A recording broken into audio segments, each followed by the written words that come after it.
internet stays. It's going to be kind of dark. So if you're just jumping in, you're like, where is he at? I can't see it. No picture. It's dark, baby. Up here in the old Michiganders, the Michigan, we are pitch black dark. I just got back into town, so I'm kind of playing around for a few, just catching up a little bit. And it looks like, luckily, I'm stopping in because the gate is wide open. That is not a good sign. Why is the gate open? So now we get to play. We'll see if we can switch the camera around. Now we get to play detective, right? So did anything get stolen? Because these trailers, people want these trailers, baby. They want those, all right? There, you can't see them yet.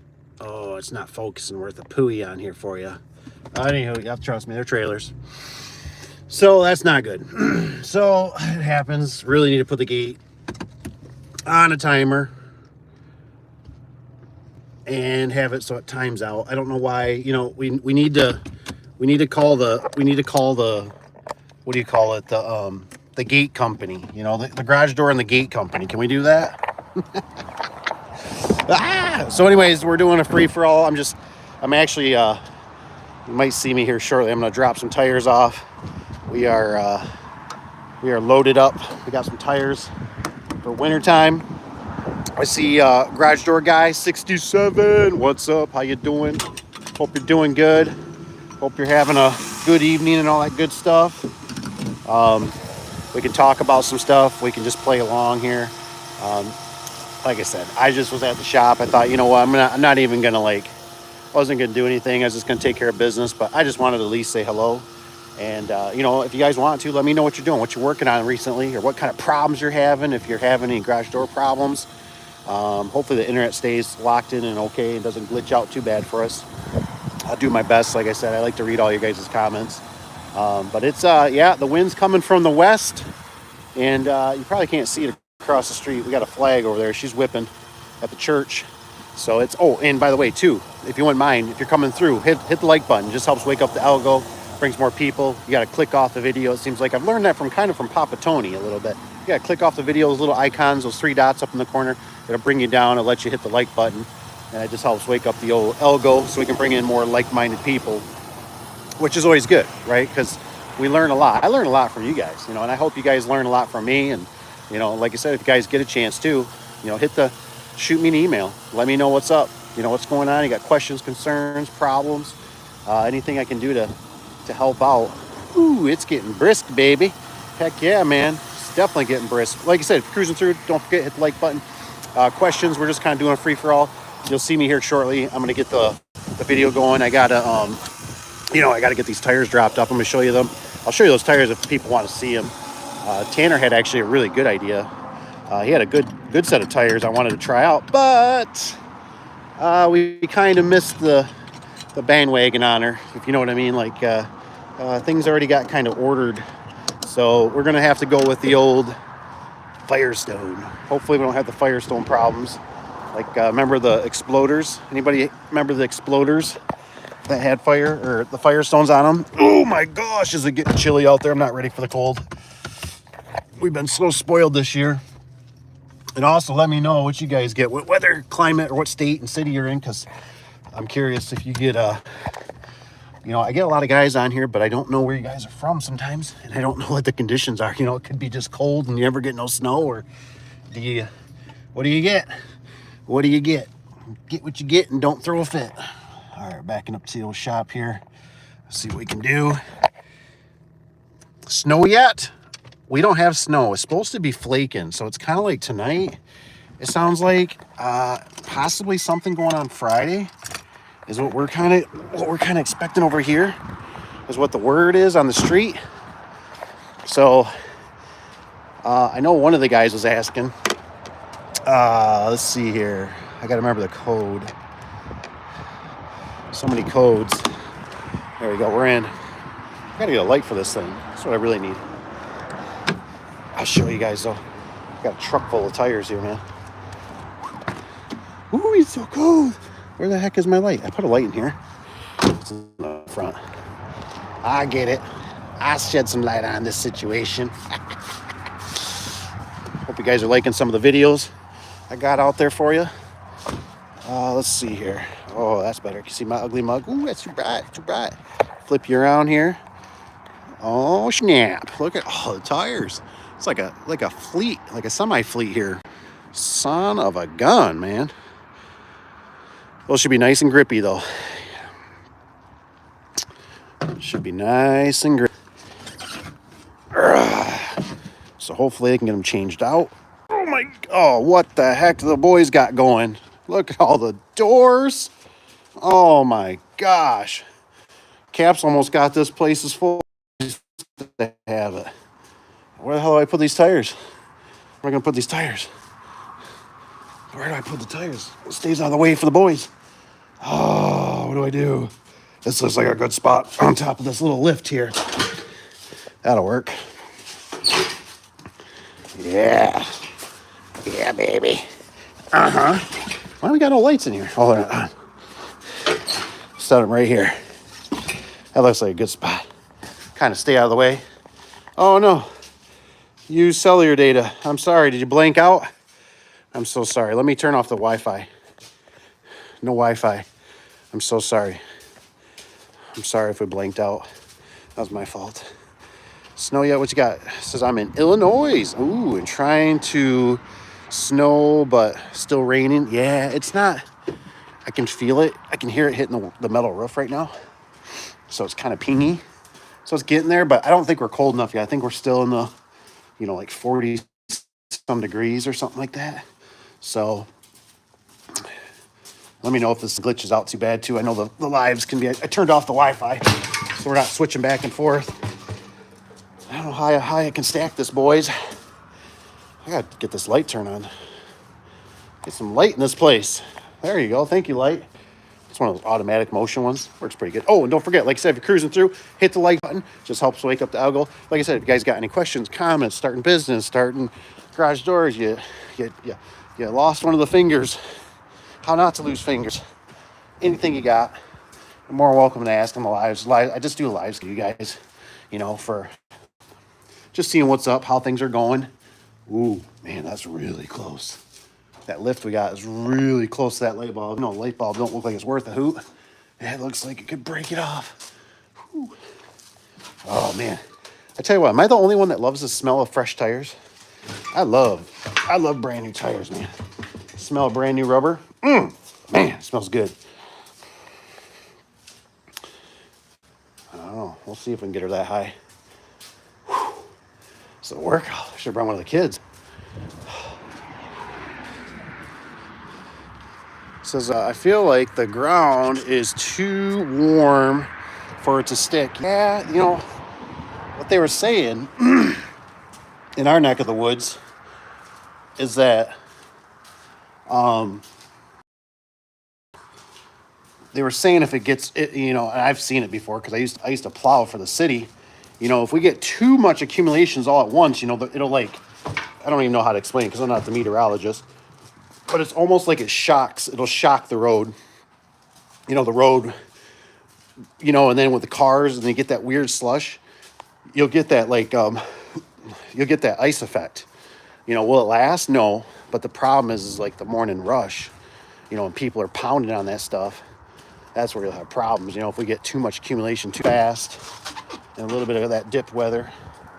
I tell you, I think, don't tell anybody I told you this, okay? This is just between me and you. But I think the government, they mess with our weather. And I think things all screwed up. And or whatever, they're still messing with it, whatever they're doing. And I think what happens is, I don't know about anybody else, but, I feel like, I just feel like the weather is just not like what it used to be. You know what I mean? Like, even in Michigan, we used to get it stayed winter. I mean, it stayed winter. And it's just like, we got this really weird, what do we call it? I think it was about a year or two ago. Hey, and I see we got 3 likes, so thank you for hitting like button. But we get this like really weird fog. Like it'd almost be like a fog, but it was so damp. And then it would like zap in the nighttime. It would stick to the photo eyes on like the gate operators on the photo eyes, or the reflectors, I should say, really. And so I had a big problem with that for a while. Hasn't happened maybe about a year or so, whatever, but it's just, I don't know. You know what I mean? Like, it's just winter anymore. It's like, it's just really all over the place, is what it seems like.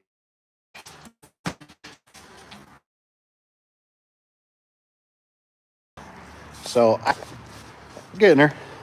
It's a big bundle of tires right there. That's some rubber. That's some rubber. And that's some garage doors. Some garage doors there. I don't know if this one's got, I don't see nothing on it. Got some Safeway. I haven't seen Safeway in a while. That's cool. What do we got here? Oh yeah, too warm. Garage door guy, are you kind of like a one-man crew? Do you use a helper? Because I don't really see you much on the lives.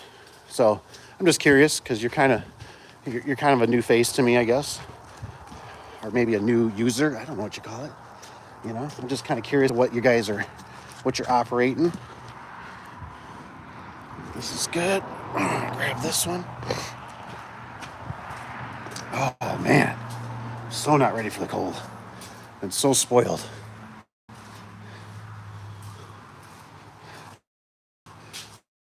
Oh, Rusty, I've been on vacation, man. I've been like you. I think I just hit that light. I did, but it's all right. It's surviving. Rusty, I think I want to do a little, I don't know how to do it. I want to share your picture, man. That picture is pretty sweet of that spring you sent me. I love it.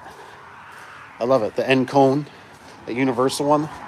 I'm still thinking about that. Like, I'm like, you know, is that a good idea? Is that a bad idea? Like, what sizes can it do? You know what I mean? That's what I was kind of wondering too. Like, can it, like, you know, can it go from a certain wire size? I mean, I know it can't go down to like whatever, but it just seems so universal. It seems so nice. Whew. Last tire.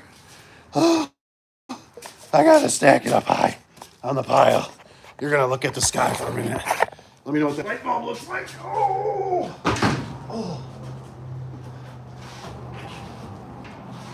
Okay. Woo. Dang, man. What's up, guys? It says one man burning. He says I need help. One of my buddies helps out. Nice. Hey, man, that's all good. You know, it's sometimes, you know, everybody's situation is different. You know, sometimes it's keep it small, keep it all. You know, it's just there's no perfect, and apologize, it's dark. I'm still here though. You know, you just do what you got to do, man. It's hard, man. I know. I got a brother-in-law, and he's starting business, and man, he's going hog wild, man. And I tell you, I'm like, he ain't gonna listen to me. I tell him, you got to slow down. You know, you got to slow down, man. You got to, you know, get the right people, and it all takes time. It ain't, you know, you just can't go too fast. That's what I did. And then I ran myself so ragged, you know, hopefully that wind doesn't bother you too much. So you run yourself ragged, man, because, you know, it's one of those things, employees are a blessing, you know, if you got good ones. If you got bad ones, whew, no good, man. No good. It can make your life living. Yeah, you know what. Let's get rid of some scrap. I got to jump in the office here in a minute where it's warm. Throw you on a tripod possibly if we got enough. If we got enough hustlers in the internet world here.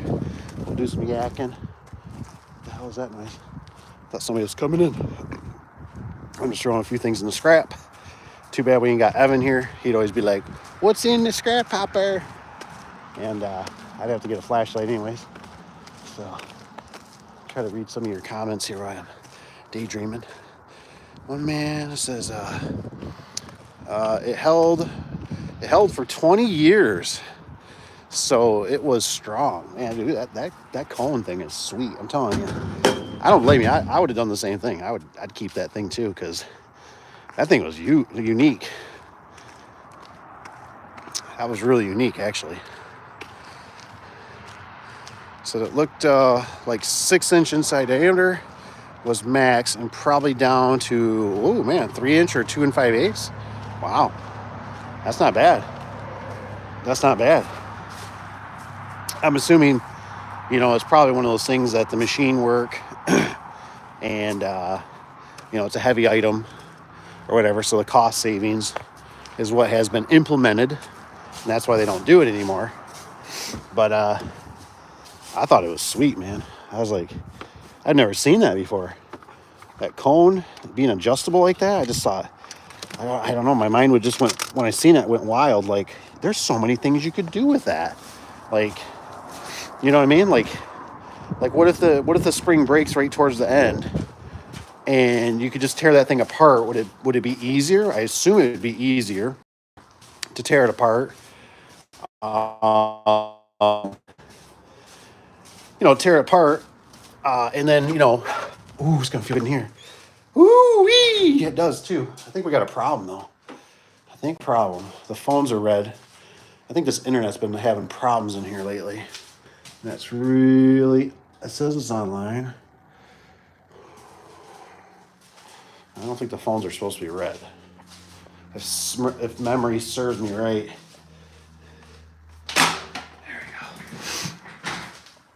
we go. So, anywho, let's make sure the fan's not on. Sucking all the heat out. Nope. Make sure the toilet's running. We have that problem. The toilet's been having issues. Nothing like getting a $600 water bill for hardly any. So, anywho, let's see here. What's up, PNW? Is it PNW Lens? That's sweet. Hey, how's everyone doing? Support the hustle, he says, and add me on here. Was it the PN something? PNW Traveler? Nice. What do you do? You just travel, or what do you got? Throw something in the comment. You do garage door, doing a side business? What you got? Got that. Gotta grab maybe one more thing out of here before we shack up in the warmth for a second. We don't got too much on here. Like I said, I might not stand here. Maybe I get to go night soon. It's so quiet. Oh, like I said, if you got anything, throw it in. Otherwise, we'll go off to bed. We'll just go off to bed. Dropping a few things off for Cat. I got him some claws for fencing. I got him a gasket for back of the van. Got him serpentine belt for the mechanic, because I think the belt on the one van squeaks really bad. It seemed like it did for me one time when I was driving it. Like it would be squealing. So you don't want that, You try to keep their stuff nice. You know what I mean? Keep them with the heat, keep them with the air conditioning, give them little luxuries in life. You guys look so foggy, and the lens is okay. Just, you guys look like you were really cloudy. I apologize if it's cloudy. Whew. All right, let's grab something else. We still got power. What do we got here? Oh, Rusty's guy says, Dave, he says, how is the sand job going? It went pretty good. And I feel like I feel like a little bit of a donkey. Hey, we got 3 likes. Don't forget, guys, if you're coming through, hit the like. Even that PNW guy, hit the like button, please. So I feel I'm embarrassed. I'm not gonna lie, I'm embarrassed. Because obviously, Rusty, you weren't the only one. It's probably up to 4 to 6 people that were like, just use use 2 sets of number 3s. And yeah, I didn't know that. And honestly, I'm pretty sure I could probably dig through the garbage. I might have 1 set. I took 1 set home. At one point, I gotta shut this tailgate, otherwise I'll forget. But and then what I thought was interesting is somebody mentioned, they mentioned the 3.5. And I was like, I've never seen a 3.5 hinge. You know what I mean? I'm not saying it don't exist, but I don't know what sizes they all do, but man, I got sand on my, talking sand, man. I got sand on my feet. I can feel it. I don't want to bring that in the office. But oh man, it's like, Basically, I caused myself a lot of grief. Yeah, I caused myself a lot of grief by that. I've never ever, out of the 18 plus years I've done it, I've never seen. The only one thing I know of. Oh, it feels so good in here on my hands. It's getting cold out. The only one time I've ever seen it is on the Wayne Alton TS 125s. They'll start out. I think it's a number 2 or number 3. They will actually literally start with the bottom panel. I can't remember if it's number 2 or it's number 3, but they will start out at hinge, and then you go from there though, right? It's 3, 4, 5, 6. So I've never seen where you stack 2 of them together ever. And so I really, really thought, I was like, they're off. They are flipping off. That's what I thought. And that caused me a lot of headaches because the last store I did, I didn't end up, I didn't get another set. I only grabbed 2 sets. Now, honestly, I'd kind of like to go back and look at it to see if the door is bucking. But how do I explain it? It's kind of like if you run like a chainsaw or something, or you know how you just do something for so long that it's like a noise. It's like a feel. Like there's things that you automatically you'll catch on to. And there was nothing I caught on to. There was nothing that where I was like, why is the door binding up in a certain section? Hey, we got 3 likes. If somebody can get it up to, maybe can we get 5 likes? We'll get up to 5 likes. But anywho, there was no weird bucking. There was no weird, because I did the 1, 2, 3, 4, 5. I did 5, and then you have your top fixture. So I don't know, man. It just threw me. So, but when I heard it from you and I heard it from multiple others, I was like, oh shoot. I was like, obviously, but you know what would be nice? What I was thinking about with the whole Clopay stuff. What's up, Mr. Tony? Hope you're doing good. Here was I was thinking about it and I went, okay, my fault. I messed up, and I'm willing to admit that I messed up. Obviously, and did I go through the hinge assortment on in their book real thorough? No, I was looking more for the sections, and then I started kind of thinking about it, and I thought, how do you do the sections? They say on the section itself, right? Like what threw me, because I screwed up right when I started stacking, right? I did the bottom panel, I did the next panel, and I went, oh, I said, shoot, that's probably the top panel. No, it was, and then I looked at it and it said bottom enter. And I went, okay, so this is used for an enter. So maybe they know it's just easier, if they're sandwiched together. Because when you got your section stacked on a sawhorses or whatever, you do your bottom, you do the next one down, you just keep working down. And then what threw me is I was talking to the customer, and I'm like, I told him, I said, man, the window, and I forget if the window was an 18 or 21. I can't remember exactly. But I measured it out, and I said, it's going to be a hair low. I said, but when you're back working and stuff, I said, you can look out to the wood lines, and you can see there. You can see your, if you got, I think he had a couple dogs. So you can see your dogs or see if there's an intruder. And he's like, yeah, I'm like, let's do that. So they're going to be all over the place, right? And then I went to the one, and I think it said top, then it said light. It said like light/top, and I kept going. I didn't realize this job had windows. So I was like biting my fingernails. So I'm like, going up to the door.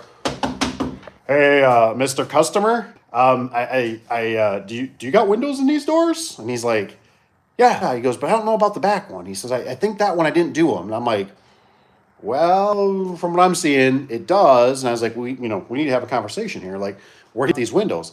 And I was really happy because the back one we just did as an oddball. But the front ones, they didn't do the top sections. I don't know why. Especially the next section down. I said, it just looks too busy up there. You got your lights, your can lights, and sometimes they just look, with that tall door, they look busy. It just looks too busy. But bring it down a row, and plus, I just think it's stronger, it's better. It's, if they are to ever sneak a trolley in there, which I don't think they're ever going to get because it's super duper tight, and they're going to do jack shafts anyway. So we did that. So I'm like, the sections are all over the place, but it was nice. They were labeled. But what I'm getting at, what I forgot to mention, is that in their hardware box, kind of like the Midland door, right? If somebody had initials on there and I would have opened up the lid and I would have seen paper, I would have second guessed myself. because if I would have seen somebody wrote out, like, four sets of or two sets of hinges or however they do it, right, and they checked it off, and then I went to the next box and seen that, I'd go, there was actually a human that put this together, which I know there is a human, but you know what I mean? Like I would have went, and if it would have been, something identifying, maybe if it said 10 by 10, or something on this, and it was initialed by somebody, I would have second guessed myself and said, am I the mess up? Versus I just, I opened it up, I got generic instructions. I'm just like, I don't know. I'm like, somebody screwed this whole order up. I'm like, they must have been somebody on the line that was putting this order together and was just like, you just do these hinges and blah, blah, blah. And so that's what I thought happened. But obviously not. So I caused myself a lot of grief because it caused me time. Cost me time, money. But I learned. So that's cool. I'm glad, and that's I love doing this because I learned from you guys, and so I'll know. So if somebody calls me and says, "Hey, they screwed up," I'd be like, "But did they? Did they? What's going on?" Well, I got two sets of number threes. Ooh, what size door? I don't know if they only do it on 10 by 10s, or not 10 by 10s, but 10 foot tall. Oh man, we got up to 6 likes. Can you believe that? Thank you. Let me read some of these comments. I see it was buzzing.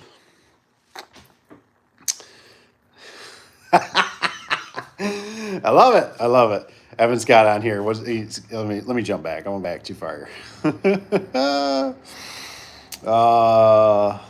the sand job is basically done. I'm just editing videos. It worked out really good. Somebody mentioned in the comments I was really puckering because I didn't think the track was going to fit. And I guess I could have pulled my shims out so the track was sitting right on the ground. No, I get harped on about that. And I know it's not the right thing. But, I don't know. I'm okay if you want to mount the track right on the concrete and it's level. You know what I mean? I've I've seen some pretty old doors, and unless they're salting or something, but it's still right to keep them up, right? It's good to keep them up quarter, half an inch, so don't touch the concrete. But I thought I might have to lower it. But no, the job went good. The customer ended up buying a jack shaft, a Chamberlain from Home Depot. I don't know exactly the model. It's probably similar to what Tony put in today. So that's why I was kind of like watching his live. I think the live cut off. And so he did another video, I think, of it too. And I watched him running it. And I don't know. I kind of heard Tony talking about it not having the cable sensor. And obviously he did the right thing to tilt the track so that thing's like a roller coaster going down. I think I'm wrong though. I'm not saying I'm wrong. Correct me if I'm wrong. I hear this theory a lot when I've worked with people and stuff like that. And I don't think it matters, right? But they talk about dumping spring tension a little bit. They go, "I'll make the door heavy." And I go, correct me if I'm wrong. That makes no sense because you're turning the shaft. The opener, like, you know what I mean? Like you're turning the shaft is dumping the cables. So it could have no spring and it's still turning the shaft. It could have spring, but that's correlated with the door. So I always go like, I just say that because I'm like, am I missing something by like, if you make the door heavy, maybe, I don't know, I guess the opener will work or something. I don't know. I mean, let me know. Let me know if I'm missing something. But yeah, it didn't look like it had any jerks to it, the opener. And I guess the Genie does. So, I mean, I kind of like that because from the videos I've seen and stuff like that on the Genies, they just, how it just seems like it's something for a customer to call you back and be like, "We got a problem. This thing's jerking a lot when it takes off, and I don't think it should do that." Like the grandpappy comes in, or the husband comes home, or you're out having a barbecue, and like, "Did you ever notice your garage doors doing some weird stuff?" You know what I mean? Like people just have all kinds of weird things that they do. So I don't know. Do do do do do do do do do. Snow yet? 20 years. What am I missing here? Hey, do do do do do do. Like 2. Hey, Dave House. There's one doors at my house. What's the garage door guy here? He's got garage door guy. He says one of my doors at my house has a Torque Master spring and it has lasted for 14 years. Wow. I wonder how the door gets used, because I mean those things they get like 8, 10, 12 years and you're toast. Don't know why it said house twice. Oh, oh yeah, it's a whatever typo. It's Rusty's guy says the 3.5 inch sounds like it would be used for vertical lift or something that requires special spacing. I tell you what, if they got them, I wish they would have gave them to me. You know what I mean? Hey, we got up to 6 likes. Thank you guys for hitting the like button. But it would have at least, something. When I seen the 3s, I don't even know if I had a number, because I was so focused on 3s and, I couldn't find no 5. I don't even know if they gave me enough. I think I had enough 4s. I think. Man, but if they would have gave me 3.5 at least, I would be like, oh, Tony's got what's up, yo, Tony, Big Daddy Dave. What's up, Rusty? Rich is in the house. It's good to have Rich. Rich, hey, yo, Evan. So Evan, I think you messaged me, I think while I was gone, and we were talking about the spring clamps and stuff like that. I don't know. Maybe you need to message me again on it if I wasn't understanding the question clear. If the spring, I thought you were buying like a used spring or something, and then you were going to cut it in half and then clamp it to the right size. And I was like, you know how to take the cone off, I assume, right? You know how to take the cone off and put the cone back on, the spring. So you could just put the spring down without using clamps, because clamps is just kind of goofy to do that. Let me know. It's like the Avengers assembled. There you go. Dave's man, Tony is Captain America. I love it. That's actually why I call the boss here. I call him Cap, because I told him, I said, you're like Captain America, man. I said, you're always just got the shield. You're always doing stuff, So I don't think we can take Cap's name. Tony's got what's up, Evan. Ooh, he says, and I'm Hawkeye because I'm useless. Nah. We all got a purpose. Not much, Tony. How are you liking those new jack shafts? It says easy, just different without the cable tensioners. So also what I didn't do, which I agree with Tony, because I was watching some of his live, they gave him shorter wire. So he kind of had to, he kind of got forced to go on, putting the receiver. Now, I need your help. I still don't think I've gotten a comment on it from you guys that, am I correct with this? You can just put like, if you want to do an easy text on here or comment, you can just put like, sun and sending or something, however you word it up, the sun and the sending, because my theory is, and like I said, it's been a minute. I'm a little rusty. I don't have rusty prices. Damn it. Not yet. But anywho, so, I always thought, you want to put the sending in the sun. So it's sending out, right? The receiver is where it gets screwed up. If you put the receiver in the sunlight, in that afternoon sunlight or whatever it gets, you try to keep the receiver out as much as sunlight as possible. I feel like the Liftmasters had more problems with them than ever I did with the Genies. The Genies seemed like they had a little tunnel. Rich B sent me some cool stuff for I think they got them on Amazon or something, where you can have shields and stuff like that. But if you're in a pinch and you're putting it on the track, right? Because when you put it on the track, it's, at least with the Genies, if you're mounting them to like the seal cover on the building or something, you can kind of jog them back a little bit. Or let me know. Am I wrong with that? But so Papa Tony had a problem though, because they only gave him enough wire, one spool longer for like the receiving versus the sending, and I thought that was kind of crappy. Tony says install cable tensioner. Tony, now cable tensioner, you can spin the cables off. If you put on the door, it starts. Plug to add them, still there. Oh, the plug is still there. Okay, so may start adding them. That's interesting. So you're saying, Rusty, that they can throw the cables off. Interesting. It's kind of stupid how now they only open it gives 3-button remotes with the 3 LEDs. Even jack shafts only get a 1-button remote. Yeah, I kind of agree with that. Evan, you got a good point. You got a good point there. It is kind of silly, man. I just did something. I was playing around on Lowe's, their website. I don't know if anybody knows this or not, but I think they were like, it was like $179 for like an install.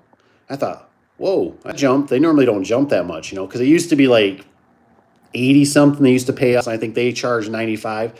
Now I know inflation, it's been a while. This is like, whoa, it was like 179. I was expecting like maybe 120 or something. Not that I'm saying 179s, you know, because obviously they're taking probably $10 paying their installers 160, 150, I don't know. But then it was funny that they had on the Chamberlain, they had these add-ons like, oh, these are add-ons, right? So here's a, you know, remote, here's a keypad, here's lube. You know, I was already at like $300 and some $79 or something like just with the labor, the install part. And I just thought, you boogers, you know, like give us 2 remotes and an outside keypad, you know, like, you know, just get it in there. And that was just for a real basic open. That was like a chain drive, you know, but it, you know, was, how much was that? I don't remember what it was. $189 minus tax, not including tax. You just wanna that's gonna work the operator harder. Okay, so yeah, if you dump it, that's what I was thinking. I don't see no theory in it, but I've come across so many guys that have been in the business, you know, that I would hire and stuff, and I remember them always being like, you know, you can always take a little spring tension off, and I was like, what the hell's the point of taking a spring tension off? I was like, it's, if the one's correctly, the opener's gonna, you know, it's doing its thing, man. You're dumping the spring. So to me, it was always like, I think they just think if they make the door head, it's gonna roll, you know. And I'm like, you're twisting the shaft, man. So Evan still says, you got to do a jack shaft. Chain drive seems to be really common, probably because tend to be cheaper. There you go. Rusty's got Evan, take a vacation to Pennsylvania, and I will change that. The money over there, baby. That's cool. Evan says, holidays are all used up till April. Oh no, man. Oh no. Rusty says, I don't mind the shorter wire. I always cut and chunk off and start wiring because there was too much. Interesting. What's up, Kevin? I'm glad you're here. Hope you're doing good. Kevin says, better to add strut to bottom section if needed to make door heavy to keep cables on rather than tension off. Usually only run it to issues with 12-inch radius. Ooh, that's a good point. I can see the point of like pitching the track, you know, so if it's not, you know, you don't have to do nothing crazy, but I can definitely see that. Hey, we got up to 6 likes. Thank you guys for hitting like. But it was funny because a guy I used to work with here, he always told me, you know, at least on pan doors, he says, you ever notice how you don't get a door that just kind of balances out right, blah, blah, blah. And I said, yeah. And he says, wouldn't it be cool if they made like magnet weights that you could just drop in? And I was like, yeah, it's not a, you know, not an idea. Like, we just don't have it.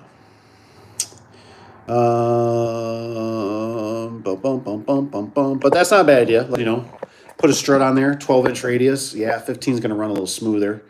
You know how it is. You know how it is. Uncle Dave does not like jack shafts. I absolutely despise them unless it's got high lift in it. I just, you know, this application, this one, this Clopay one, the couple previous videos here, yeah, it's tight. It's tight. Like, you know, I was already kind of talking to him. I was like, you know, I really don't recommend. I was like, but you already got, you know, the bummer part was he didn't have the wire ran. So that's why I really didn't offer to help with the install of the opener. Because what I was going to tell him is I was going to say, if you want to run the wires, because this garage is beautiful. I mean, it's all drywalled. Everything's all finished. And I thought, I'm not plastering nails all through his, you know, staples through his drywall and the route that he wants. Do you want to put them up in the corner? I just saw I was going to tell him, say, if you want to run the wires, I'll install the opener. You know what I mean? Because obviously that's easy. A jack shaft, nothing, man. But I running all the wires and stuff. I was like, I'm good. Like I don't want to run. I don't want to be like out here stapling this thing. And he comes out. He's like, "What are you doing?" You know, and like chips of drywall are coming off because my staples aren't long enough or just whatever. You know. Oh my gosh. I don't want that. Pull them all out. Okay, pull them all out. Oh, there's nothing but nails. Or staples. So he seemed like he was a smart guy. He was for time, so he couldn't do the whatever you call it. Couldn't do the. He just didn't have enough time to do like the doors and so I was helping him out. I got him taken care of. So it all worked out good. But the opener, I just told him. I said, hey, me in touch. I said, if you have any problems with it, let me know. I know it's a little bit hard to gauge because it's not my install. But I just want to know if he's having glitching problems or what kind of problems he'd have with it. What's the old date? 11 dash. I always dating. So that way when the stuff added, picked up, all that stuff. I might sit in the truck in a minute here just because I'm running low on juice, on power. And I wasn't going to stay here too long. I might sit in the truck if we got something going on.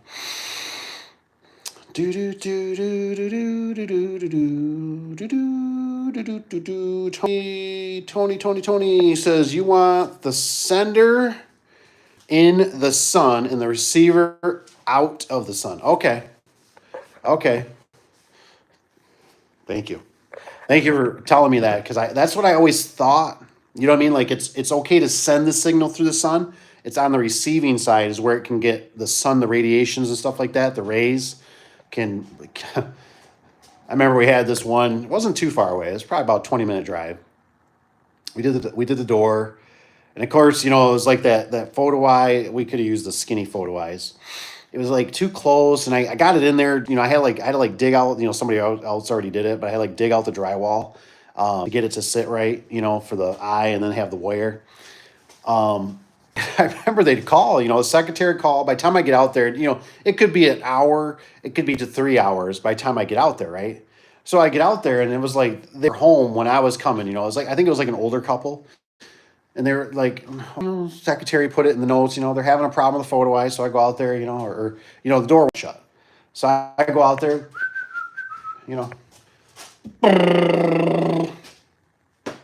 working fine. And I must have did it probably, I think I did it maybe 2 or 3 times. I can't remember. And I'm just like, and I'm doing the whole normal, like, touching the photo eye, massaging it, wiggling it, playing with the track. What's going on here? Why is this thing being such a problem? And finally it was like, oh, it's like, I bet, because it was facing the south. And I said, I got it. By the time I come here, by the time they call, so I think it happened like the 3rd time. And I said, instead of me going out, I said, just tell them to, give it an hour and go back out there, and sure enough, they, so I think what I did is I swapped them and then we never had a problem. But the problem was being on the south side, what I mean? The damn thing gets sun. It was just an open field in like a road, open field across. So it was like, oh my gosh, man, these photo eyes are killing me, And it's really weird how some of them will do it. Some of them won't, but I always get like that. I always get that PTSD, I'm always like, oh, it's going to be a problem. It's going to be a callback, and it's like, some work fine. I don't know what gives. I don't know if they get weak, bad manufacturer. The glass is, or this, just the glass is just off a hemisphere, and it makes that go. Rich says, I had someone earlier this year say Home Depot only charges $90 to install an opener. Yeah, says told them they should call them back. See, now I might be, I don't know. I don't know if they're skimming more money or Lowe's just got kind of desperate, because it was kind of weird, because for a while there we were getting we would get how it is. Right? The truck's in, right? The truck's got other door companies on there, right? So you can always kind of, depending on the route, you can always kind of sniff through, what are they doing? Oh, I know that door company. Oh, they got 4 doors of those. Oh, it says the builder's name on there. Well, the ones would come in, they'd be for like Lowe's. And so, curiosity, got the cat. Well, I'm sitting there and I'm like, who you dropping these off to or whatever, you know? And he's telling me, and I'm like, I know that guy. And then it's like, you know, they come again and something changed. Like it said a different name or address or something. And I'm like, hey, I'm like, what's it? Oh, hell no. He said there's not enough money in it. He says, man, he says he was losing money. And I'm like, no kidding. You know what I mean? Like, it's going to be a dream, you know, because I remember, you know, I did it for a while too, you know, and I mean, I pushed it to be more efficient and I'd do like 6 routes, you know, I'd do like a 17-hour day. I make it like a U shape, you know, across the old map here, you know, oh, start here. We got to make a U shape, make ourselves all the way back around, you know, trying to be more efficient. I used to build the openers. I was building the openers at night in my garage, you know, and then I had a little enclosed trailer. So I could just, you know, I just take their opener and pick it up, throw it in the vehicle, and come out with another opener on my shoulder, all built. To save me probably 30 minutes or something. But it was just, you know, trying to bang them out. But of course, then you get kicked in the nuts when you know, you would come across one of the broken spring, and now you're like, fudge, what do I do now? You know, like, you know, I don't know if I even got the spring, or, you know, who's going to pay for it? Because Lowe's got funny about that stuff sometimes. But that's good to know. I wouldn't surprise me because their prices like never move. I mean, it just drives me nuts.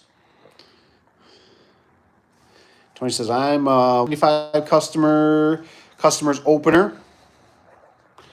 Yeah, I mean, I don't you got to make money, man. It's and then you got to always remember. I always think to myself, I go, there's probably going to be one callback. So, you know, Rich's guy says, guess it's time to raise mine. Is it Fluck? I don't know how to say it. What margins do you charge? What's Tony got? He says 35. That sounds about right. Can range, you know, depending on across the scale, depending on the customer, reputation, builder. Sometimes I've seen 10, you know, 10, 20, 35. If you're Rusty, 65, 95. That's what he shoots for. Just mess with you, Rusty. Because I charge $800 to install customers Chamberlain, $850 for a genie. You don't like the genies. He's got something. He's something, man. He's got it out for genie.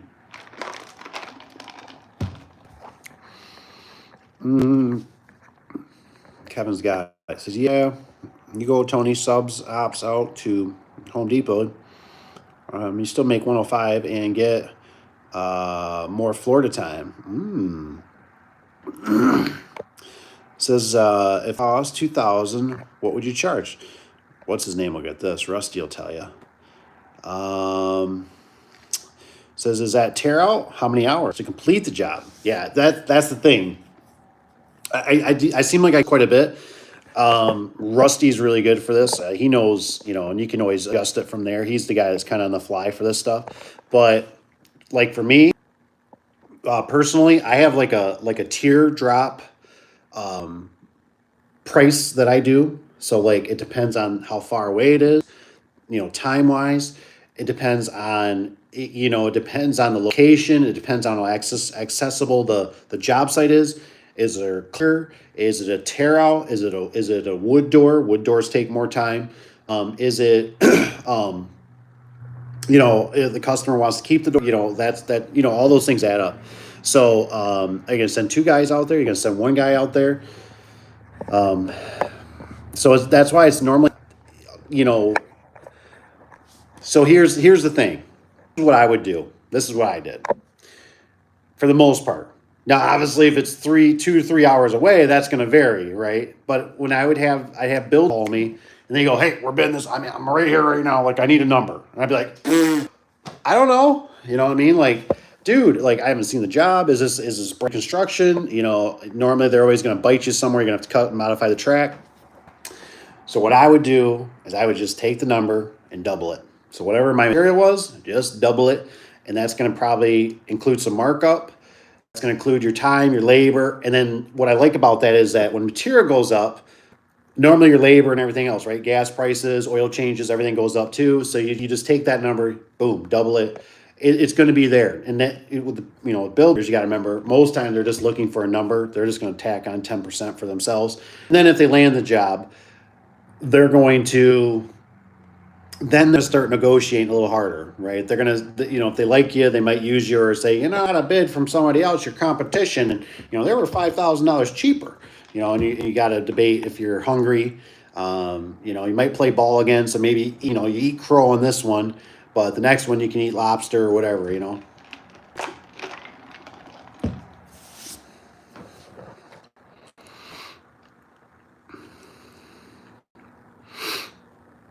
Tony's is fine. 15 to 17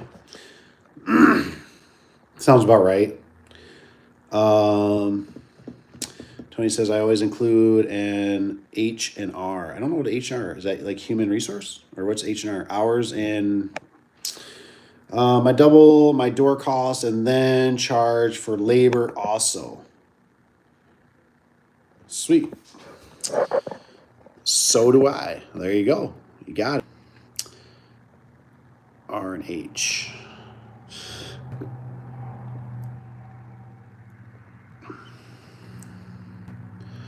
Okay, Rusty's got says 2K, says you would charge 4K, then how much for labor? So Musty depends on Pacific business cost. Can't go that high here. Doors are for 24 for 16 by 7.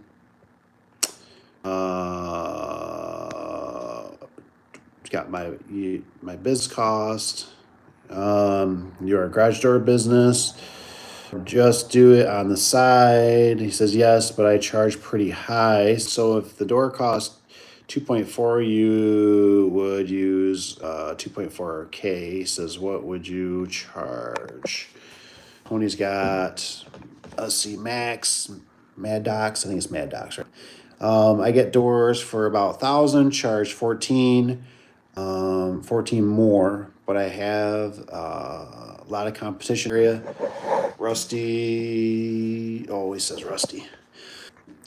Take you to complete, so it's 4, but probably 52. Oh my gosh, yeah, that one not, it just would not fly around here. Hey, we got 14 people on here. Can we get the likes up just a little bit? We're at 6. I'm just asking for like maybe 8 or 10. Let's try 8. Can we hit the like button? We got 1. Thank you. Cheers. It just helps bring more people in. This is all free of charge. I don't get a dime. Not from this. Let's see here. Probably says if you mean new construction, maybe less, or I know the builder. It says, what is this, Netflix? He says on those 34 by 48 Six Springs we replaced today, cost was $562 and $15 shipping. Next day to our shop, place the shaft plates, big drums, and reset drag shaft. And he said I charged $34.84 or $30,847. Man, I don't know why, Rusty. That number seems low. I figured it was gonna be like $8,000. I was waiting for the $8,000. Tony's guy, he says Rich B. You like that one?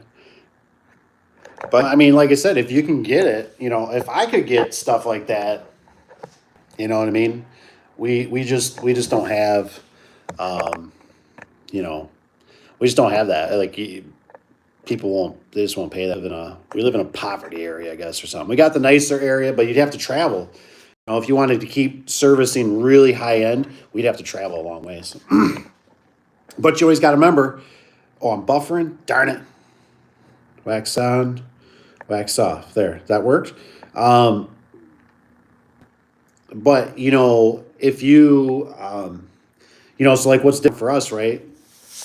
It's like we have such a set amount of customers, and we still always have new customers coming in through the resis and stuff like that, and some of the commercial. For the most part, like I said, we don't do any advertising. You know what I mean? So the plate always stays really full. Tanner's got, what's up? Tanner's in the house. Man, he must have finally just got off the job site. Man, what a cold, windy start to here. And Northwest Iowa. What's up, guys? How's the weather in here? It's getting cold, man. I'm not ready for it. I can feel it in the air right now. Are we in the first, Tanner? Are we in the first day of winter? We already there? I didn't hear the weatherman or weather lady say anything about it. But it's definitely coming. It's coming. And I got those tires that Tanner sent me. And I'm thinking about trying a set of those. You know, Tanner, I was thinking about those tires. Because you might not have been here for. You might be just jumping in. Let me show you. I brought them. I didn't realize we were ordering so many. They needed it anyway, so it just happened, right? But we got the Firestone. Got 8 of them here. I didn't micro look at it, but I was thinking I don't think the price is much different from what you were recommending. But what I thought about doing is trying a set of those on my truck, my little truck. You know, but I was like, I don't know if the price is that much different. You know, I think they're about the same. But your tires were right up there. You know, they had the 3 peak snows. You know, I don't know. Like I said, I'm always willing to try new stuff. I like these ones because they had a higher rating for weight. I don't know if I really need that for a little truck, but it says, did you ever try? So like for prices we've raised, but I know, you know what I mean? Like because this is how it always works, right? Around here anyways. We got some major builders that do the red stuff like that, right? And how do I say this? How do I say this? Sometimes our prices get a little loose. You know what I'm saying? And I know, right? I know how the game is played. So what'll happen is they get the job, right? And as them being not maybe the owners, but a middleman or whatever they are, the GC of a job or whatever, they start trying to cut the numbers down, right? And I had a job. I remember, my builder. There's one builder in particular that is really good about calling us out. He really likes us. He's a really good dude. But I remember, I remember I was like, I paused for a second there. Sorry, the power. I might have to jump in the truck. But I remember he's like, we need to talk about your numbers. And I'm like, yeah. And he's like, yeah. We're doing a job. And I mean, he's like, you're it was $22,000 higher than 3 other companies. And I'm like, woo. I'm like, damn, he's like, yeah, and I'm like, well, and I thought he was playing yanking my chain, right? So he would like scribble out the name or something like that. But I went to his office and I was looking at their quotes. That's just how stuff happens, right? That's why sometimes in the garage door business, like you can waste a lot of time, that you don't ever get paid for. So they're wasting their time, in a sense, because he's throwing me their stuff and I'm kind of looking at it and I'm like, he's like, look at this one. He's like, they're even using a half an inch, or it's like two R values better than yours. And I'm just like, I don't even know what to say, right? But sometimes vendors and the secretary and just things happen, and she can do a certain protocol, and it could have been just a number that was a thrown out number, and then it got put down onto the estimate. But that's a hard one to swallow. So what I'm getting at is that we're always getting a reflection typically, from the builders. And there's jobs they'll be like, hey, you're 3,000 or you're 5,000. You know what I mean? And it normally happens once a month or once every other month. It's typically what I've found. And then you can kind of go back to your normal plan, because they got bosses, and their boss will be like, hey, and I get it because I run businesses and I go, if I was going to get the concrete, let's say the end of the driveway here concreted, I would be like, I wouldn't depend on, let's say, Cap, if it's my money or something. I would say, hey man, well, I got a guy or a buddy. No. I want 3 bids. I want to see 3 bids. You know what I mean? And well, my buddy, I don't care. You know what I mean? Your buddy was $5,000 higher. You know what I mean? Because when it's your own money, in a sense, right? That's why residential can be kind of tough too. You know what I mean? Because it comes out of their pocket versus commercial is a little more forgiving. You know, it's not directly, but they'll catch you eventually, you know, on some stuff. So it's always a toss up. And it's like I said, it's not like we're trying to do it deliberately. It's just things happen, something got whack, and they'll call you out. Tanner says, I think all the door companies in the entire U.S. should get together and raise prices. I don't think it'll ever. That's why I always think like sometimes I don't think you can ever change. Just my opinion. Excuse me. You can't ever change. So another business, I'm partners, whatever, you know, in with it's a Porta-John, right? I see all these things in the forums, right? They, oh, this guy comes out for $99. No, he's not. How can people, you know, you're always gonna have through the revelations of business, you know what I mean, capitalism, you know what I mean, that's just how it works. I know, you know, I know that cheaper than me. That's around this local area. You know what I mean? But it's just it's up to the customer to make the decision. Um, you know, and you just can't ever compete with that. You know what I mean? Like that's always like, you know, you weren't the first garage door guy. I wasn't the first garage door guy, and we won't ever be the last garage door guy. You know what I mean? We can be swept off the face of the earth, and there's going to be somebody to take our spot, either in another business or another startup. So it's really tough, you know what I mean? And then you got people out there that, you know, it's good for the customers, right? It's good for the customers because, you know, like, you know, use like power washing, right? Power washing is everywhere. You know what I mean? It's like, I don't want to be rude about it, but you almost kind of like every Tom, Dick, and Harry can do power washing. And I know they can wreck stuff, right? They can, but for the most part, like, yeah, you know, I just need you to spray some water, maybe a little chemical, and I just need you to clean my siding. You know what I mean? It's not rocket science. You know, I'm not asking you to plant a bush and make it live. You know what I mean? That's a little more technical in my eyes. But you know, if somebody's $5,000 and the young kid that's starting out is 1,000, I might use the kid. I might like the kid. I might think it's a startup. I was a startup one time. Well, you know what I mean? Like all that kind of stuff. So it's just that's kind of how business is. It's just kind of weird. But yeah, so it'd be nice if everything was up. Yeah, the winds. It does. It's getting. We've been really lucky with the weather. Hey, we got 7. I was hoping we were gonna like get 8 likes. I mean, we got to 7. I mean, at least 8 before we wrap it up on here at some point. It says I really learned a lot watching videos about conversion ratios from. Is this Alex Hormez? Says Rusty. Says, oh well, Tanner, I'm doing my part. That's right, Rusty is, man. He's raising the standard for everybody. Um, First day of winter, this 21st this year. Okay. Well, thank you, Rich, for. I just thought, man, it seems like a little soon for winter. Tony says, I'm ready to go back to Sir Tanner. Oh, man. I love my summers, man. I love summer except for the humidity. I am a sweating. So I used to work with, and I remember, man, he would just be drenched in sweat. And he's just like, I don't know what happens. He's like, time it starts, I start sweating, I just keep going. And like, I was a younger lad, and I was like, you sweat. And now I'm that guy that sweats a lot, man. Sometimes when the raindrops start, man, they just don't stop. I mean, it's bad. So now I always carry like a sweat rag with me, or a towel because it's just so bad. I don't know how we ever got a belt drive here. I thought we had a screw drive. You know me, I like my screw drives. I'm gonna have to jump in the truck here in a minute, plug you guys in.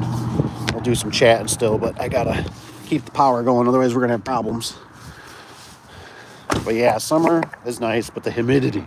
Oh man, the humidity. But I'll still take. If you said, well, what's it gonna be? Are you gonna take the humidity, or are you gonna take the winter? I go, hell no, I'll take the humidity. Man, I don't like the snow. I don't like the ice. I don't like the crazy people. There's stuff in front of me. And like I said, the big one's cold fingers, weather seal, trying to snap weather seal. No. That's no good. That's no good operator. That's locked. So make sure that's good. That's good. Make sure everything's good. We got collected everything. That's good. That's good. Let's head out to the truck. We got Wes. Gotta make sure to shut off the light. Like this, I always like the sound of this door. You ever got something that just kind of... Let me do it again. I used to come through that damn door so many times. I'm like, hey, load up the truck. You got to do that. You forgot something. Kind of miss those days. We used to have this. I mean, this is kind of... Cap's doing good. He's got it, man. But I had this whole thing. I remember I had this thing full. This whole back area full of garage doors. I ain't going to say it was good. I ain't going to say it was profitable. Fucking busy. I can tell you that. But end of the year coming, you're like, where's all the money? Where's the money? You know? All right, here we go. I'll go up to maybe by the front there. Got a little bit of light up there for you. I hope everything's going. Here we go. Did I get plugged in? I got plugged in. Whee! Yeah, I don't know what the temperature is. I got a fancy truck temperature gauge on it. Ready to go back. Rich B says pricing always depends on demographics. Yes. Let me turn this on. Maybe you can see me a little better. Demographics. That's a good one. I like that. I can see that. You know what I mean? It's they're not it's not cookie cutters. That's the problem. You know what I mean? I think that's a problem in the industry, honestly, a little bit, because it's just not, every job is not the same unless you're on. Turn off some lights here for a second. I pull around, whack into something. But you know, every job's just not the same. It really isn't. It's a bummer, you know. Like, I wish they were, but it just, I feel like all the time people are always like, what are you gonna do at this job? How are you gonna do this? I'm like, I don't have a freaking clue. Every day I wake up, I don't have a freaking clue. You know what I mean? Like, I just put my boot, I tie them really tight, and I just go. You know what I mean? Like, you gotta make it happen. There we go. We got a little night light going here. That's not enough, but we'll do something different here. Go like this. Light, please. Light, please. There you go. Is that spooky? Maybe we can go one more notch down. Oops, that's not enough. Go like this. That might be okay. Leave this on. Excuse me. Oh, I don't like this light. It's driving me nuts. It's like I'll crank this work better, I think. There we go. Let's do this. Okay.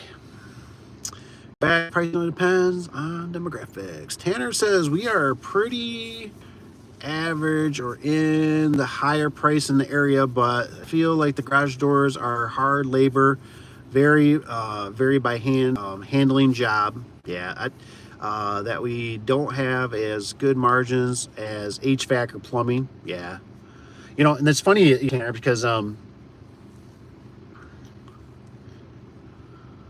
thought it was one of my old trucks driving by,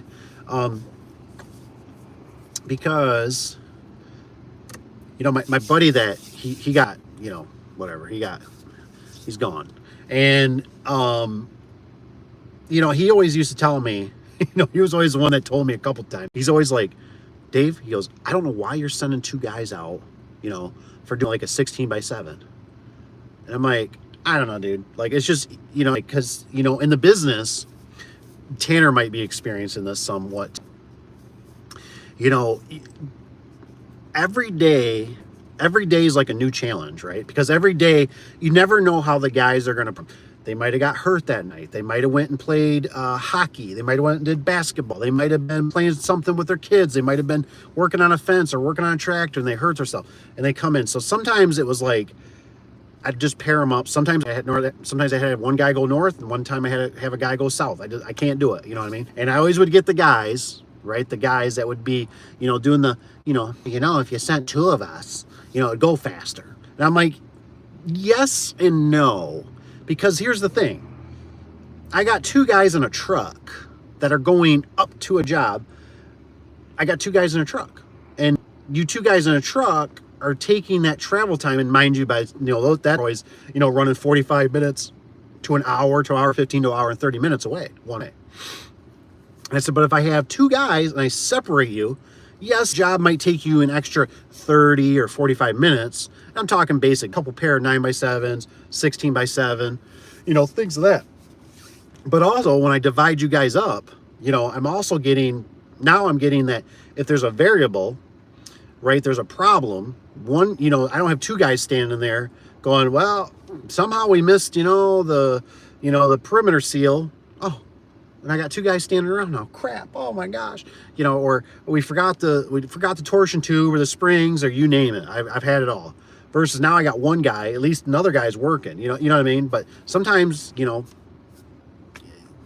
if you get a guy that comes in and man, I'm not doing good. I'm really hurting from yesterday or something. You know, you don't want to. That's why I always think of it. I really think of it a lot. I can't really think of any other description in a sense. It's like, I guess there's three now, right? You're a fireman, you're a tow truck driver, and you're also a captain of a ship.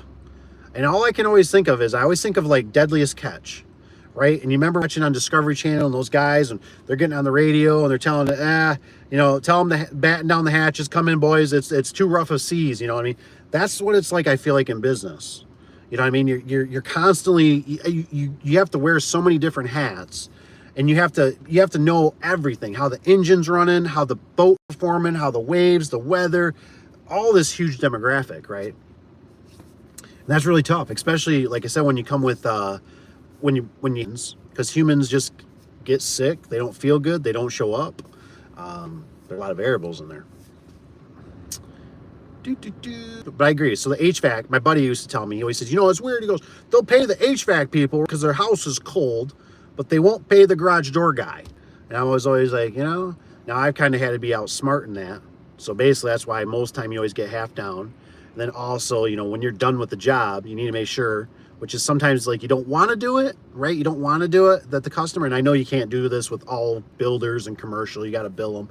And that's what also kind of sucks sometimes with it too, because what I don't like is when you bill, I think about my money sitting out there. You know what I mean? So your money sitting for, 15, 30 days. Well, in 30 days, hell, I don't know. There could be a war going on somewhere, let's just say, and gas prices double. Well, crap. I wish I would have had that money sooner to either replenish my gas, I'm thinking real basic here, or, fill up my fuel tank or whatever, take that money and whatever. You know what I mean? But you're sitting on money that loses value so quickly that now you're like, you get paid, and in that, you know what I mean? Like that money already kind of vanished in a sense. You know what I mean? Like, because right now, the way I think of it, right? Let's think about it here. If we take $100 bill today, we know damn well in a year, could be faster, whatever, a year, 5 years, or 10 years, let's just say, that $100 is not going to buy what $100 could today. So that's why my brain always is thinking, going, damn, if I'm waiting 30 days or 60 days, or I'm waiting 90 days, and then somebody's also got your product, right? And then some of those builders do, I think it's a retainage, like a 10% retainage. So I think that's up to like a year, so that kind of sucks too, Rusty's got, yes, Rich, absolutely. There's a bigger city that I don't advertise in because of people buy crack and not garage doors. It must be everywhere, man. I thought we were the only ones. I was mentioning that earlier, I think, on a text.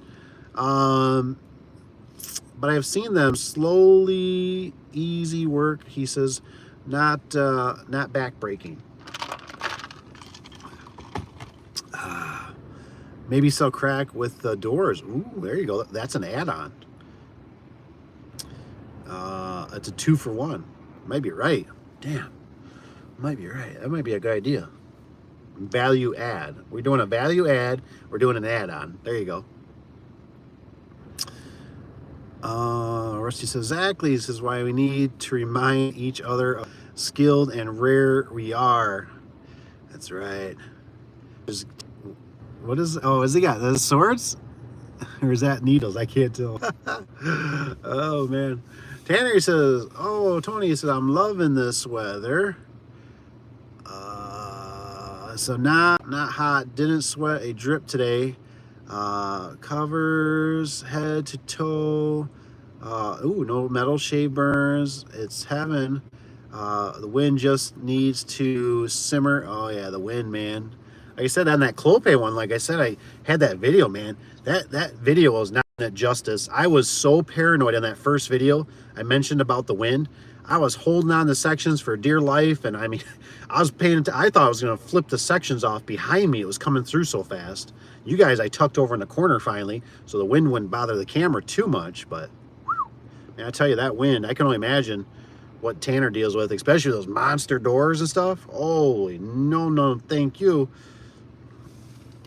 Tanner says, did almost wreck a van and 20-foot trailer this morning. Roads was fine starting off, got more north, got wet, and then turned into sheet of glass. Dang, dude. On top of the wind gust up to 45. Ooh, man. And started pushing the van sideways. Ooh, man, good thing. Ricky Bobby. I love it. In the van. Corrected the drift and hit the gravel ASAP. Nice. No, that's awesome, man. That's awesome. There you go. Rusty says, if you're not first, you're last. I love it, man. That's awesome. Shit, Ricky says, I was high when I said that. What's up, DM? Damn, man. True. What's it say? What's this one? It says turn light back off. Oh, party pooper. It says Rich B says, what's the job gonna cost that you showed me?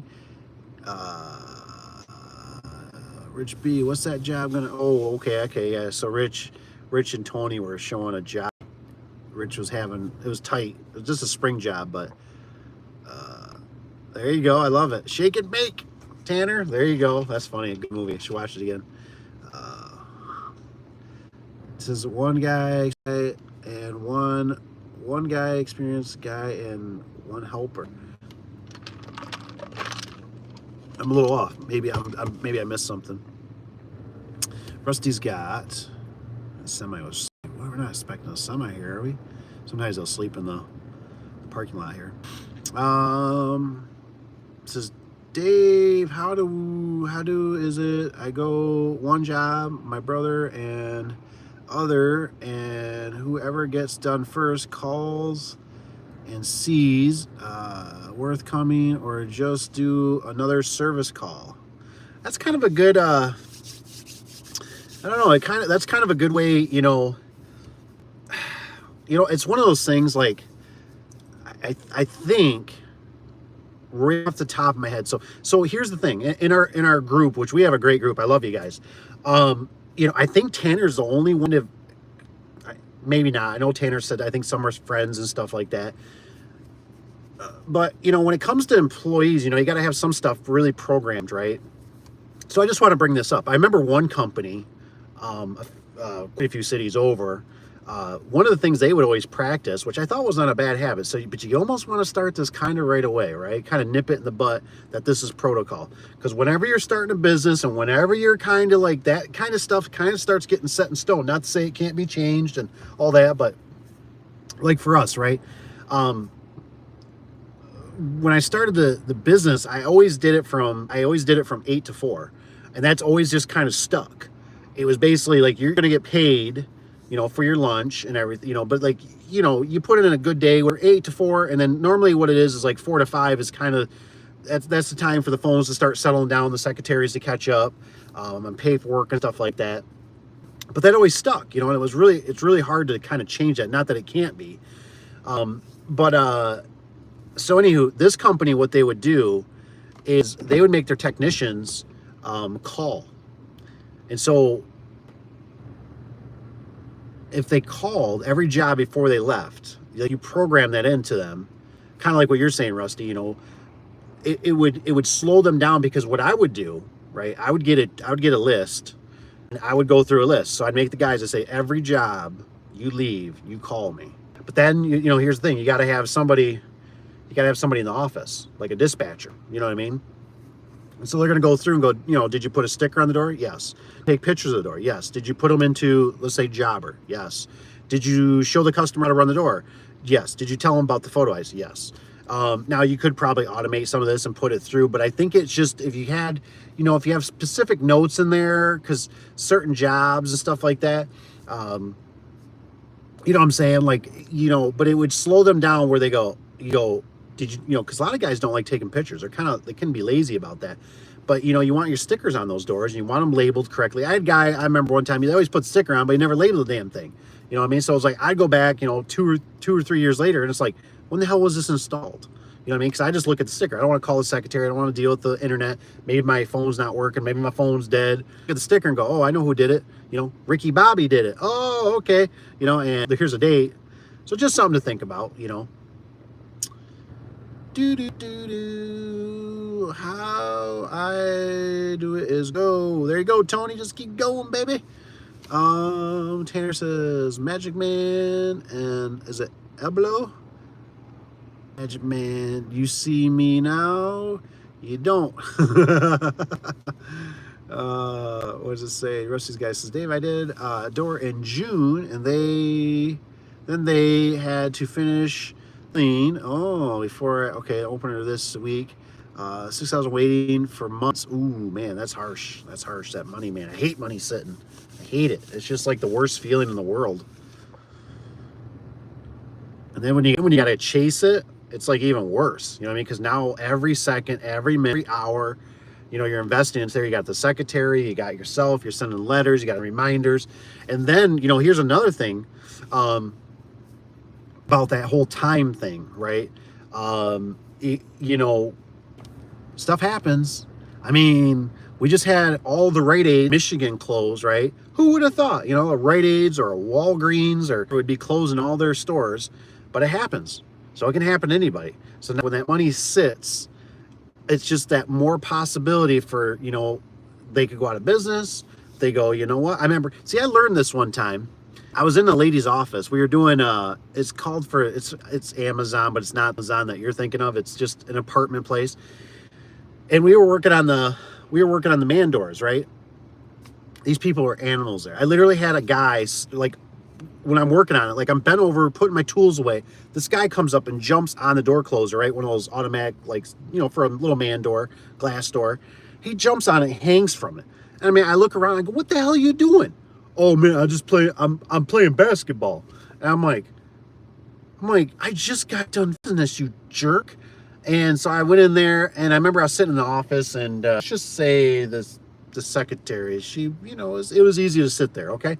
I'm listening to her, and she's got an assistant secretary, and I'm sitting there, and she said something about a checklist, and I kept thinking, what the hell, you know? She goes, no. She goes, next month's checklist. And I started realizing, oh, damn, man. They're talking like the checklist, like literally the check money and the list. And so I kind of was like, what are you talking about? We started kind of being friends a little bit, you know, so she'd open up to me, and she goes, well, every month we have a checklist, like literally the checks are, you know, checklist, you know, and a checklist with a check mark.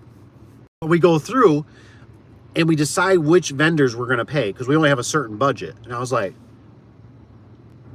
well, like, can I get on that checklist this month? Well, let me check, you know, check, you know. Oh yeah, we'll get you on this month's checklist, you know, because otherwise sometimes it would be like, you know, it'd get behind, and it'd be like, I'd be calling, oh, we're it's already been sent out. We're going to send it out. Yeah. Okay. Well, they're waiting for the next month or whatever. They're you know, robbing Peter to pay Paul type stuff. You know what I mean? So anyways, we didn't work for them for anymore, but you know, yeah, especially when she left.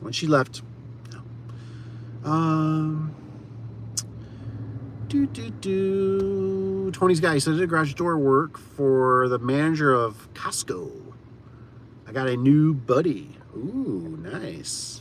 DM says, I meant, can you pay second guy helper low rate so it's not too bad? Send 2 guys to a job. Ooh. Well, I mean, I guess in a nutshell, I mean, obviously, if you were to pay them as employees and one has more seniority, you know, I mean, there's already that kind of a, you know, that balance.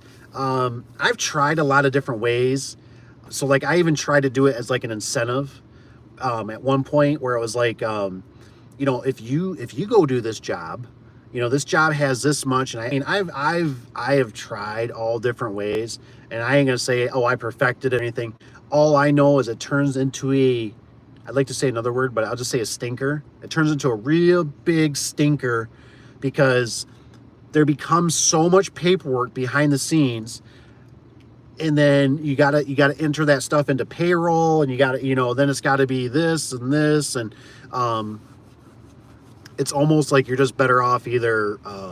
It just becomes a lot. So I've tried it. You know what I mean? So it's just either you're gonna do it or you're not gonna do it, or you just find somebody. And maybe it's just something you just give them, say, hey, look, man, if you go do this, I'll, if you can do it, I'll throw you $20 or something. You know what I mean? Like, it's just, but it's really tough. These things are stuff that's right on the Service Spring list, that they're one-man jobs. And you'll sometimes just get people that are just, sometimes some people are just kind of whiny babies, and they just, oh, well, and this is why, like, another little that's why a lot of times when I was managing guys, I wouldn't tell them what the next job was. Right? Because I never wanted to, I always wanted them to go do a job and do a damn good job.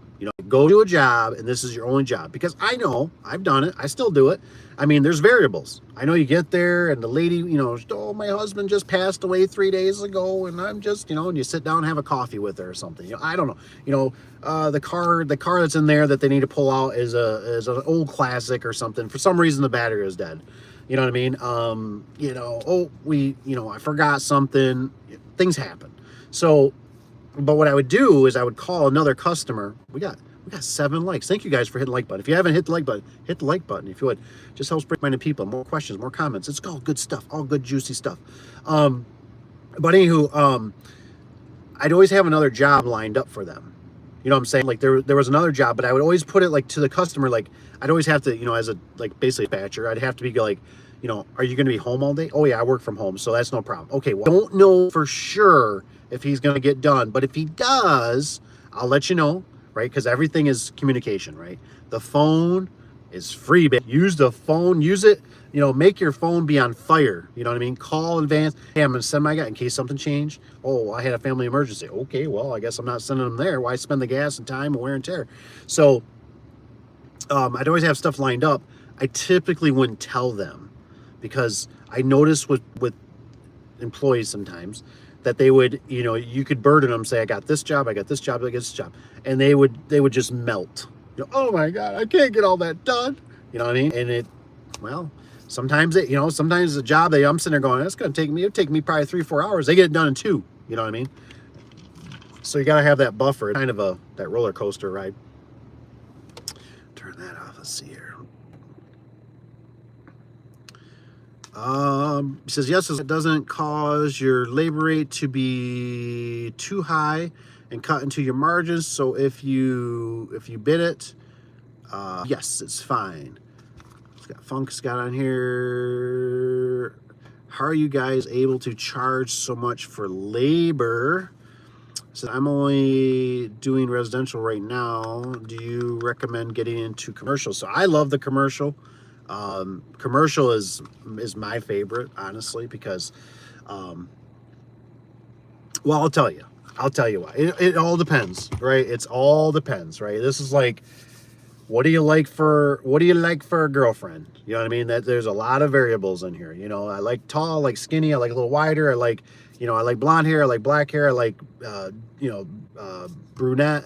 I like short hair, long, this can go very, and so you kind of got to find where your comfort level is, right?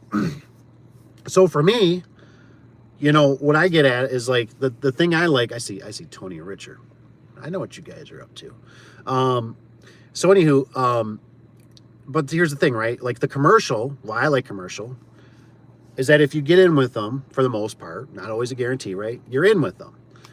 But you got to kind of have a little bit of a crew, in my opinion. At least got to have 2 guys on staff, at least. It's nice to have 3 or 4, because there's somebody that's going to want a vacation. And commercial, especially you start doing fire department, you start doing, like the residential, I could kind of kick them to the curb. I'm sorry, especially if I'm kind of a one-man band or I got just a helper. Somebody puts on someone getting jelly. I think jealous. But anywho, so you know what I'm saying? Like but with the commercial, what I like is you're in with them. I don't have to advertise with them. They're loyal. I already know how their system works. and they're always doing something, right? They're either adding on or they're using doors constantly. And so, oh man. So I like the commercial, but like I said, when you go commercial, the thing you got to remember, right, is you got to remember you typically got to go up to the big boy stuff. We got up to 8 likes. Thank you guys. Like, if we get 10 before the night, if we get 10 likes, that'd be awesome. But anywho, with the commercial, you normally have to have $1 million policy. So it's, you know what I mean? Like, it's one of those things that's a vortex that can kind of suck you in. You know what I mean? Because now you got to have the insurance. You got to have a, what do they call it? Like an umbrella insurance for your car, right? They want to see that. You got to have, they just come up with all kinds of stuff. Maybe you got to show workman's comp or something. They just have all these weird stipulations. They got to make sure you're a little subcontractor. You're not an employee. So you got to go up to the big boy stuff. Where residential, you know what I mean? You can kind of take it and go, and you can kind of stop and go, and maybe you want to take a vacation or something a little bit, a couple days off. It doesn't feel like it's the end of the world. With commercial's tough, man. You can't really tell them, say, wow, hey man, I'm taking next week off. I'm not saying they won't, if but it's like for them, they got bosses where then you let your competition or something, right? And they go, well, who you got working? Well, we charge this. We're a lot cheaper. We're right around the corner or something, Doing to the gym. What does it say? Gym to work, chest and arms.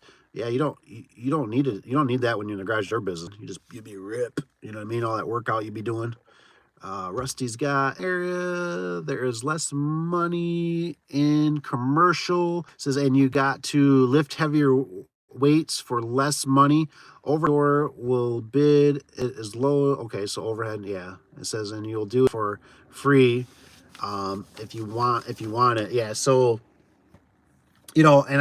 so like Rusty's got some, he's got some good points there, right?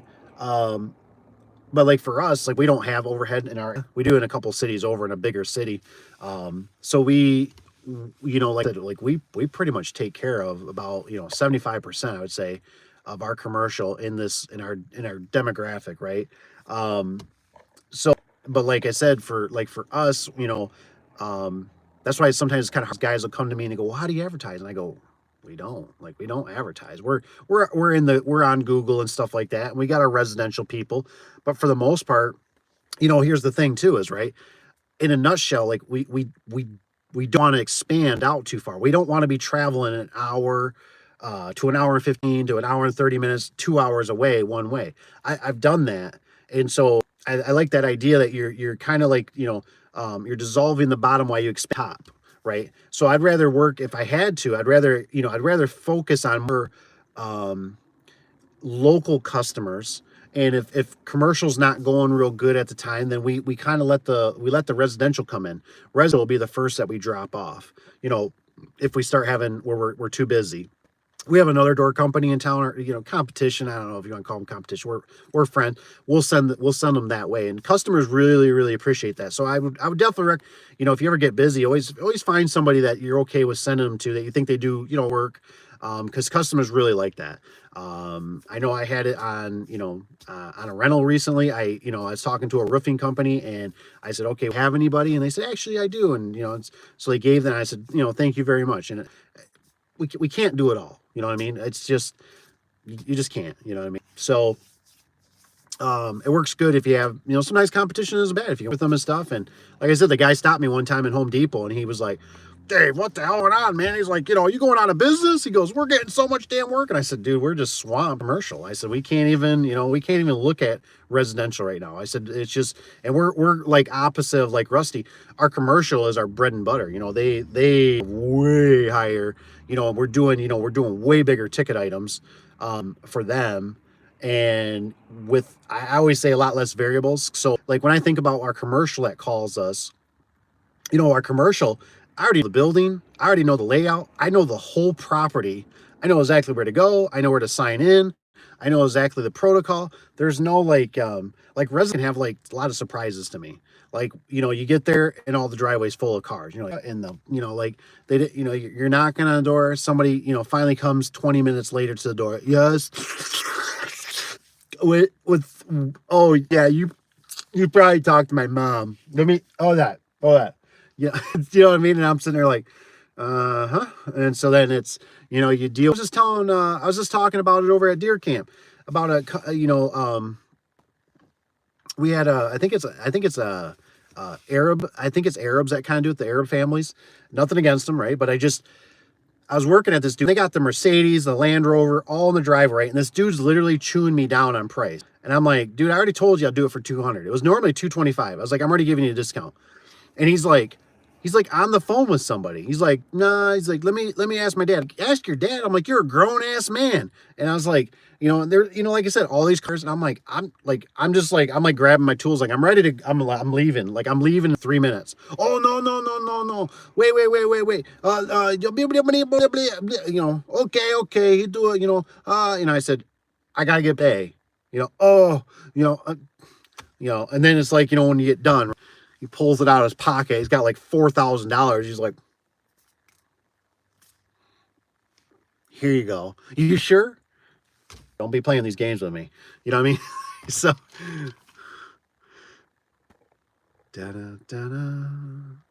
Tanner says, I only recommend getting into commercial if you're outfitted for trailers, scissor lifts. Scissor lifts are important. It's just more to have store, bigger shop. It's a whole different ball game when I do residential. Yeah, I can't really say I disagree. So I'm really glad Tanner brought that up, because I mean that is a very valid point. You know what I mean? It's like I look at it now, especially with age. When I was in my my 20s, dude, I just climbed up ladders. I mean, we were doing 6-inch springs. Me and my business partner, we were hanging on to them, shaking on the ladders, going up, on full vertical lift doors, whatever they are, 20 some feet in the air, doing all kinds of silly stuff, not roped off. But now, no, I'm good. Like I'm gonna do it off a scissor lift, man. I'll find a way. Now you kind of mitigate some of that. You can rent, and that's what I did. I started out with, when I got a commercial job that had a spring or something, but there's a lot of in there. I had to run over to our rental place. I had to hook up to their trailer. I had to go inside, say hi to Angie. I don't think Angie ever watches anything, but Angie, she was a sweet girl. She was nice. She was such a lovely lady. I don't even know if she still works there anymore. But we did a great, relationship, and she does, she's such a sweetheart. Just, hi, Dave. She'd be always so high, or not high, but she just a super nice lady. And, but then their trailers sucked. The scissor lifts were okay, but their trailers, they were so steep. You'd be out there working on a, so like for DM, wonder what's your climate, where you at? You know what I mean? Because, for us, we're inside working on a commercial door or whatever, right? We get like a little bit of snow. I mean, just a dust, and that damn would not climb. And then if they didn't have a fork truck there, sometimes we worked late. You know what I mean? There was nobody around, so it was like, there's a lot of there's things that go into it. Consider it a day off. So Tanner got, this is DM. He says, I'm an electrician with only one truck, so I don't have to deal with those headaches, but I'm beating up my body because I'm all the work. Yeah, it's kind of, I was gonna say earlier, I think I forgot. I was like, when in the garage door business, I always told myself, I was like, I will never be a garage door driver, these vendors, because I thought, what a horrible, like, you're a truck driver, but sometimes they would help in the warehouses. Sometimes they had to help load up the trucks, and then they got to drive the trucks, and then they got to help unload the trucks. I thought, oh my gosh, how many times garage doors get handled? And then even when we get them, you know what I mean? You got to take them off a truck, you put them on whatever inside of a shop or on the floor, and then you got to put them back in a vehicle, take them back out, when you get, that's why when you kind of think about it, like I said, I've said this before, when I think about the guy that was working as my foreman, and he goes, if I ever start a store business, he goes, I'm just going to do springs. And I was just like, that's stupid. And then I started thinking about it. I thought, that's not a bad idea. Like, if you could advertise and harness, we do same day, and we run a special, like I can already picture it. I'm on the TV running that, where you program the city or whatever your surrounding area that you're so good with springs, and you run a good price, and you show up same day, and that's right? And people would pay a premium because people will, their cars are trapped, you know, because like I said, it's kind of that whole fire extinguisher thing, right? Nobody gives a rat's ass about a fire extinguisher until there's a fire. So the spring broke. Oh my gosh, you know what? I seen the advertising. They're right here on the Google. They're sponsored. They're everything. It says right here. They got the beautiful pictures and the beautiful. And you just show up there in a, what is it, like a Ford Transit van, one of those small ones. You know what I mean? And then you ain't got to worry about dent. And yes, there's going to be certain things, callbacks, but maybe you do some springs. You do the springs, but you do like cables. You can do a preventative maintenance while you're there, a little add-on or something. Maybe, you know, there's going to be little stuff. But I just think about it. Boom, you could snap that money quick. You could even do some add-ons if you want to. You'd be like, you know, I noticed I did, you know, your rollers, you know, but you're dealing with all small little things. You know what I mean? You're not dealing like, to sit there and think about garage doors. I go, garage doors are stupid.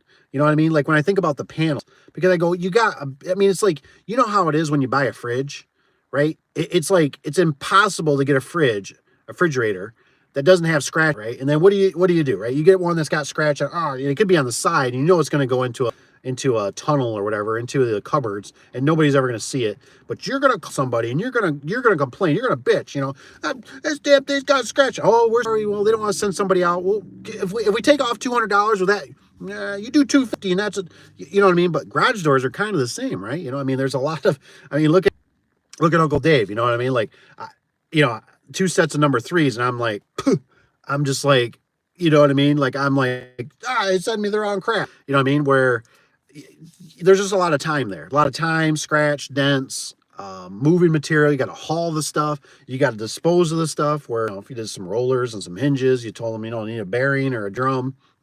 That's not bad, you know. But I get why we do it. We got to have more things encompass, you know.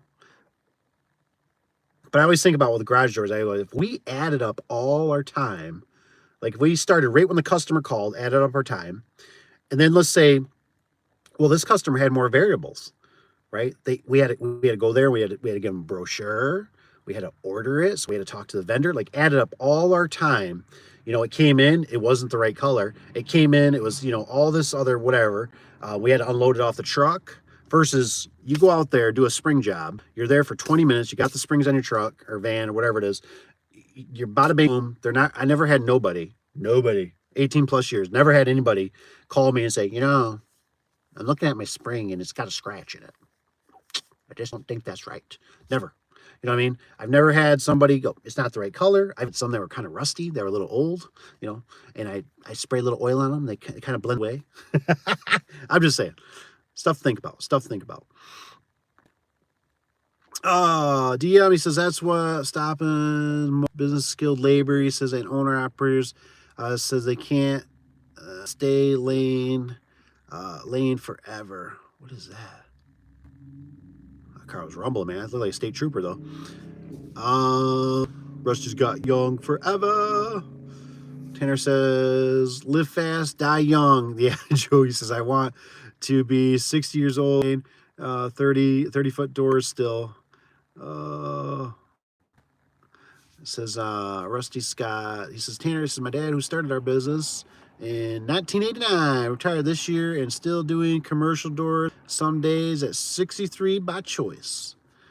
What is it? Says rich guy, he says, like Joe Walsh song, is the ILBT. You have to send me a clip of that. How do you guys advertise? Ooh, well, hopefully these guys can throw in some stuff. I kind of like the bandit signs. I think they're more direct. You can pull them, you know, a lot of the stuff, you know, you can do the, you know, it's tough, especially if you're starting out, you know, the whole Google, you got to work your way up the ranks. I think Google wants more of a commercial location nowadays, and instead of a residential house, just in my opinion. But I know Rusty says you don't put your address in there, and that gets you more broad area.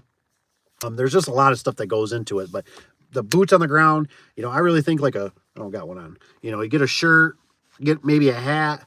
You know, one thing I always wanted to do that I never did, is I always wanted to give the customer like maybe an option, right? Because I can't supply their whole family, let's say with like sweaters, especially if you're in a cold climate, or t-shirts.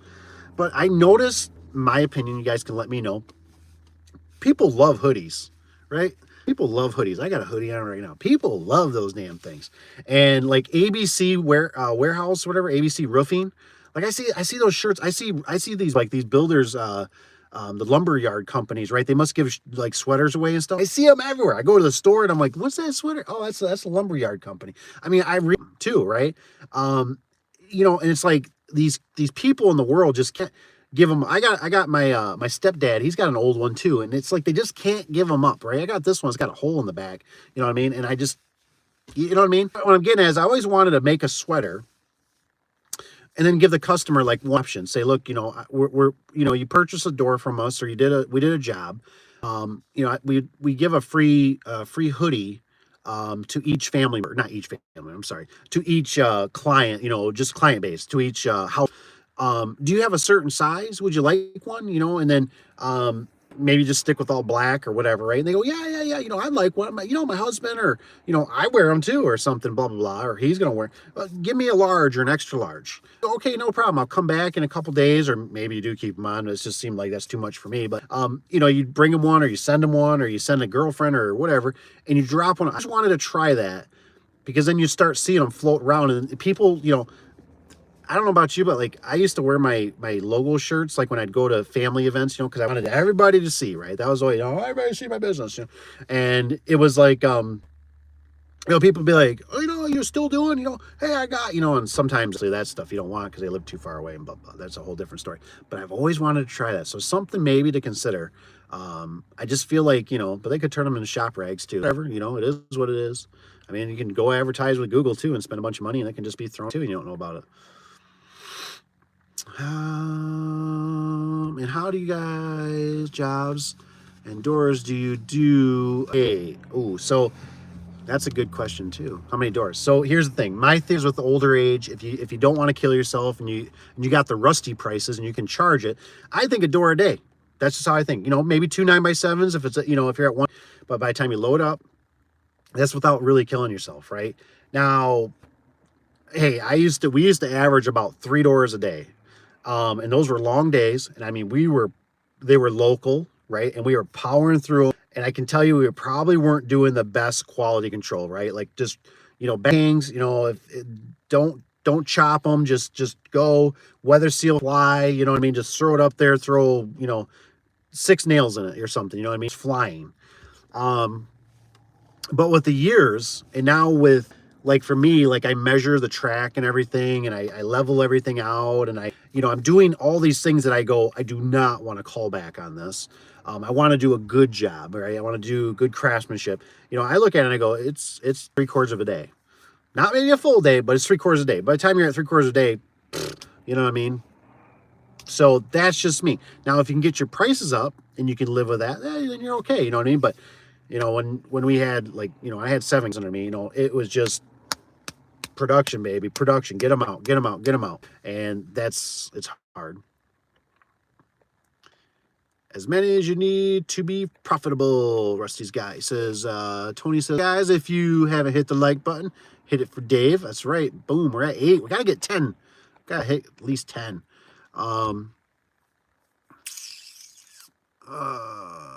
Says, how many do you guys do? Like I said, I typically, if I'm doing one, I do, you know what I mean? Like, that one job. But like I said, that's not killing yourself. That's actually, you know, maybe taking a 15-minute break, or just, you know, because there's, you know, if you want to talk to the customer, you know, taking a lunch, you know, take a 20, 30, 45-minute, maybe an hour, depending on who you got with you or something. You know what I mean? Taking a lunch, and that's, you know, by the time you load up, get your tools, you know, you got to unload your tools, you got to load your tools back up, you got to come back. And that's what I'm saying is, like, that was stuff I never accounted for. You know, it was one of those things, like, I would just cram so much stuff in the van, garbage and paper and plastic. And then it was like the next day, or I'd have to come back that night. A lot of times what I would do, I'd literally go home, I'd get cleaned up, take a breather, shower, right? Clean my butthole from the spankings I got for the day. And then I'd go back and I'd spend, you know, an hour or 2 hours cleaning out the van. So it was ready for the next day. So I could almost, and technically, being honest with you, I could sleep, right? Because otherwise, if I didn't have stuff loaded up, I didn't have stuff kind of prepared, I didn't sleep that good. You know what I mean? I would lose a lot of sleep because I'd sit there and roll and turn and be sitting there, my brain wouldn't shut off and go, oh, did we ever get that torsion tube like we were supposed to for that customer? Oh my gosh, we're running out. It's a 18-foot wide door. We normally got 16s, but I don't know if we got any 18s. Oh my God, I better go to the shop and look. You know what I mean? That's going to throw the whole job, because how do you produce that? I don't know how you stretch a torsion tube unless you use those splicers or whatever. It's a lot of variables. And how do you advertise? Did I already read that? Did I do that? Advertise, you can spend a lot of money in advertising. All right, I see it, Rich. I seen it came through. Rich B sent me the link. Tony says I do radio signs. My latest is I'm getting in a magazine. Ooh, at the country clubs. Ooh, that's cool. Around town, full page. We'll see how that goes. Trying to get probably higher end customers. Also, for Tony, he's mentioned it before. He's done golf tees. He's had pretty good luck with it, so that's not a bad idea either. I mean, there's all different ways. For me, I've never had a lot of money where I could just dump, here's $10,000, you know what I mean, into advertising. So I've always liked to, start out small and kind of like beta test it and feel out, it's like, okay. And then the next hard thing to do, at least for me, not so bad when I was being secretary, I had a little checklist. So I knew all our advertising. Okay, here's Google, here's we got one we used to have a magazine that would go around too for like discounts. It had coupons in it. And if it's not you or your secretary, you really need them asking, especially when you're marketing. How did you find us? Oh, well, my friend, or we our sticker. Okay, have that on. And I'd write a new one if I didn't have it. Right? Oh, they found a sticker. Okay, sticker, repeat customer, something, blah blah. Oh, they bought the house. Okay, but still, they found our sticker. You really need to document all that. That's why the thing can blow up. You know what I mean? Like, there can be a lot of you do one thing here, and now you need to record it here, and you need to pay attention to what that's telling you, that data. And that's tough. That's why I used to sit down with the phone book guys, right? When the phone book was big, I always told the phone book person, I say, look, we're going to have a meeting. And I always tell them, I say, I'm not doing nothing on the first day. Not doing it. I said, you can show me everything. You can tell me. I'm telling you right now, though, I'm not signing nothing. I'm going to take it back. I'm going to do my research. I'm going to think about it. I'm going to sleep on it. And then I'll come back to you with what I'm going to do. But, they always try to get us, well, you get on the front page, you'll get, and it's like they guarantee you. None of these advertisings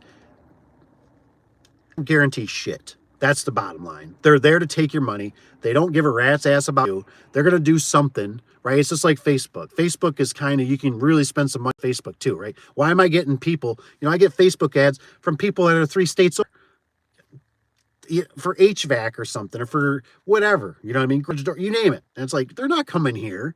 You know what I mean? Like, I hope they know that, so you just got to really watch it. That's why sometimes I like the signs, or maybe those, like at a restaurant, if you can find somewhere, you just never know, and sometimes they always said in advertising, I didn't always have that, but I've had some people tell me, I've 3 times, and so, but you got to remember, most of the time, what I always myself is in the garage door business is that typically, not always, you're not important until something breaks, right? We're not remodeling a kitchen or a bathroom and it's like somebody's dream, and you could do, sometimes I know the one company, they've had pretty good luck. They go to the local home and garden show and they make a whole booth and all that kind of stuff. I've done parades. I remember I only one good commercial customer out of parade. I did one, got a commercial. I did another one actually in a better city. Didn't get nothing. You know what I mean? Like, it was zero. And I would know because they're their own demographic. They're across the bridge.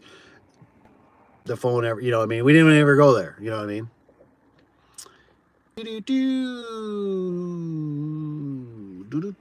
But radio, I could see radio not being bad. You know what I mean? Like Tony was saying, because, you know, you never know, they hear that and they go, you know what, our garage door guy kind of sucks. You know what I mean? He's been sloppy, he's been doing a bad job, his prices, I'm going to give this place a call. So you just never know how people are going to bite. So radio, I've never done the radio. I got really close. I was going to do it, but it was like $4,000 like a month or something. I don't remember what it was. It was just, or maybe for 6 months they run it. And you know how it goes in business? Like, you know, you're really slow in work, and all of a sudden we just blew up with work. And I was like, no. I can't even advertise right now because we're so busy. Like we're like 3-6 months out right now with work. I mean, that'd be stupid to advertise. I don't even know how we're going to, you know, it's not really stupid, but it's like, I just couldn't handle it. You know what I mean? I was like, I can't handle all these calls, and it'd be like, I'd be so disappointed. Yeah, I heard in the radio. Yeah, I can't even work on you. Click. You know. So Tanner's got all the pens on distance, doors, and variables. He says we can do 3 14x40 with trolley openers in day 2, or 2 guys, or the development. We can do 4 18x7s or 16 with openers. 2, and it says 2 guys, but there is no travel. Now, the travel is what kill you, because when you got to load your tools back up, you know, and you got to travel. When you're at a job, it's a lot easier once you're there, and especially if it's a cookie cutter, like pick up your table, pick up your sawhorses, whatever, move to the next job, and you typically have more stuff for the guys. You know, so like if 2 guys are doing something, and now it's just down to winding springs, and that's a one-man job. You know, one guy can move on and already start prepping, or, you know, cleaning up garbage or something. Tony's got mad bugs. He says, check my channel out. Tony's Garage Door Service. I showed ways I advertise. Yeah, check Tony's channel out. It's pretty sweet. Rusty's got. He says your price for the day or hour is determined by your overhead. For us, between 2 people, we try to sell at least 9 hours combined, 4.5 each. So the 405. What's Rich got here? He says, DM, I know what you're saying. He says, I have over 30 years of sheet metal work under me, and he says, and I'm feeling it. Yeah, I'm sure, man. It's just, all your problems will be solved if you get a Surewinder. That's what Papa Tony tells me. This is Tanner. This is Tony. I already hit it. He says, trying to figure out how to hit it multiple times. There you go. Rich B, that's why you need... Oh, here we go. He's already through. He already did it before me, the Surewinder. Jeez. Where's that delete button? God. What's Tanner got here? Tanner says, Tony, have you ever cleaned your Surewinder? Oh, this is one time. Normally just work the hell out of it. There you go. Just keep spraying oil on it. I don't really notice anywhere, only that one time I've had a problem. Let's see, Tanner's got, I see there's a few snowflakes on the windshield. What Tanner guy says, I need to clean my brute winder. He says, bad. He says, I think they said just use warm water and Dawn dish soap. And put it in about 5 minutes, dry it. I also wonder too, you know, Tanner, brake cleaner, you know what I mean? I had one of those, whatever, it's a breathable hat, right? Well, I got a big glob of grease. I mean, I was trying like hell with some Dawn dish soap, and I was, you know, Dawn dish soap does a lot of stuff. I couldn't get it though, right? Lights, what happened to my lights? And so I thought to myself, because I've done this with permanent marker too, right? I've had you know, I got a kid, and so the kid did something to something. I forget, like I think it was a brand new Dove comforter for the put marker on it, and you know, wife is freaking out, and I'm like, there's got to be something, right? So I took it outside and I put some brake cleaner on it, and it melted the permanent marker right away. But so I used some brake cleaner on my hat. It took that grease right off, and I didn't know if it was going to discolor it or not. Didn't discolor the comforter either that bad. It wasn't nothing really, you know, horribly bleached it or anything. So maybe some brake cleaner too or something like that. Says, yeah, I think that would be fine. Tanner, just make sure oil it up And then grease it. Tanner says, do you grease yours? He says, when I think about it, he says, like I said, he says, I worked at very little maintenance. Too bad. What does it say? Too bad about that. So just gonna grease mine before every job. Nice. Most of the time I'm winding 6 to, what is it, 8 6-inch springs sometimes. I'm pretty religious about it, which is always good. Tony's got the brew is a little different. Yeah, and then the Surewinder, I noticed mine will heat up pretty good. So, yeah, he says the Brute Winder, all grease. Shower wine. I know. It had me thinking for a second there, Rusty. I was thinking, does he take it in the shower? Is that what he's going to say? Like, you know, Tony really loves the Brute Winder and the Surewinder. It wouldn't surprise me. I kept thinking, is he taking it in the shower and that's how he cleans it? Like, I can just see Tony there scrubbing himself, you know. Oh, Brute Winder, let me scrub you.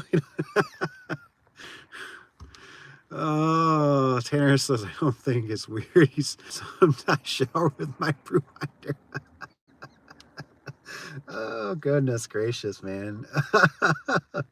Oh, maybe we're all doing crack and everybody else isn't or something. I don't know. Oh, man, this is great. Tanner says, using my Surewinder 20 volt. This is wind to 2.319 by. Jeez, big springs. Oh, Tony's guy says if it warmed up just a little bit, not bad at all. It's probably the biggest spring I have done with my winder. So I'm just, kicking the can right now. He says I need to order 3 Surewinders. But what does it say? Is my titanium bars? Or it's just easier to give my arms a decent workout. I feel like I've been in some tight spaces, man. I know for sure that spring turner wouldn't fit.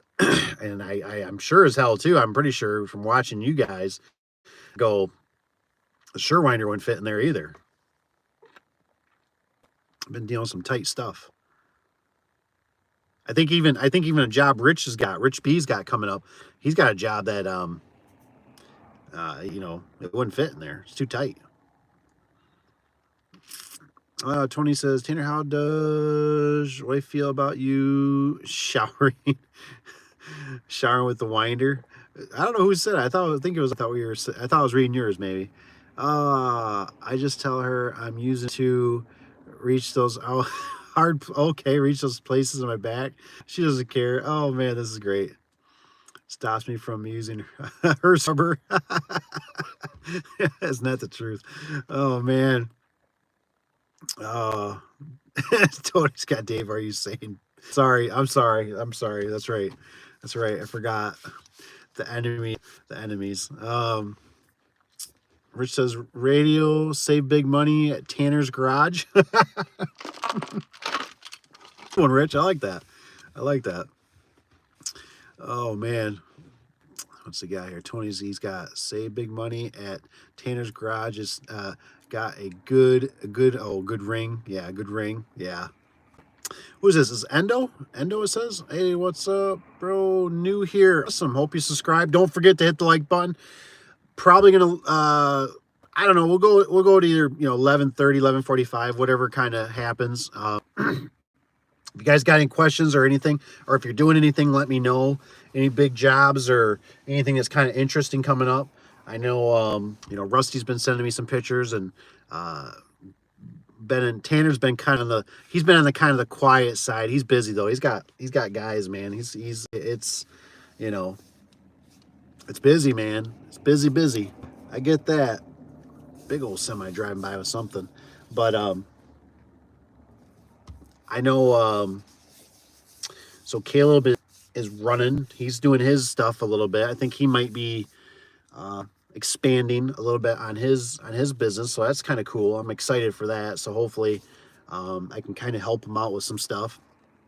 I think that for him, you know what I mean? Since he's been kind of helping me. And so I'm kind of excited for that new adventure to see how he kind of works out and some of the problems and stuff. He was already mentioning something. What was he mentioning?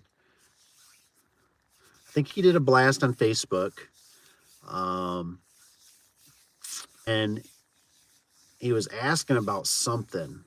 I think he got a website up. And I told him, I said, you know, really, I said, what you need to do is you got to get that phone to ring. That's hard. You know what I mean? It's easy to spend money in advertising. It's hard to make that phone ring, and then it's hard to close the sale, right? Close the sale on the job, you know, because you can go out there, they don't really like you, they don't like your price, they don't, you know, certain things, or when can you do it, and maybe your schedule or something. That's the hard part sometimes, is closing the job, man. That's always a tough one sometimes. So, you know, but there's all different ways, and I can't say there's a perfect way. I still think Google's pretty important. You know what I mean? Like if you can get up there organically, so you want to do the reviews and stuff like that. Cause that's just, like I said, what people go to, you know what I mean? Like when you think about it, that's what people go to. What's Rusty got here? He says, I'm looking up prices for a township job. This is where they told me they want to use me. Stay under 12.6, 214 incident. Interesting.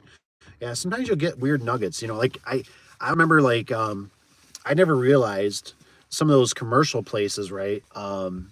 One guy cued me off on it one time. Like they might have $1,000 budget that they can spend, or a $5,000 budget. And I always remember like one time I got close. You know, I was like, you know, $5,200 or something. And he's like, man, he's like, is there any way to like, and I'm like, you know, keep it under $5,000. And I was just like, what's the deal? And he's like, cause I can approve up to $5,000, but if I go over $5,000, I got to get bids. And I was just like, I was like, we had enough money on there. I was like, oh yeah. I was like, we can do it. We'll just do it for like, you know, I did it for like $4,999, you know, something like that. Real goofy. You know what I mean? But now I know what he can approve in a sense. You know, it's kind of like, and they all have different thresholds.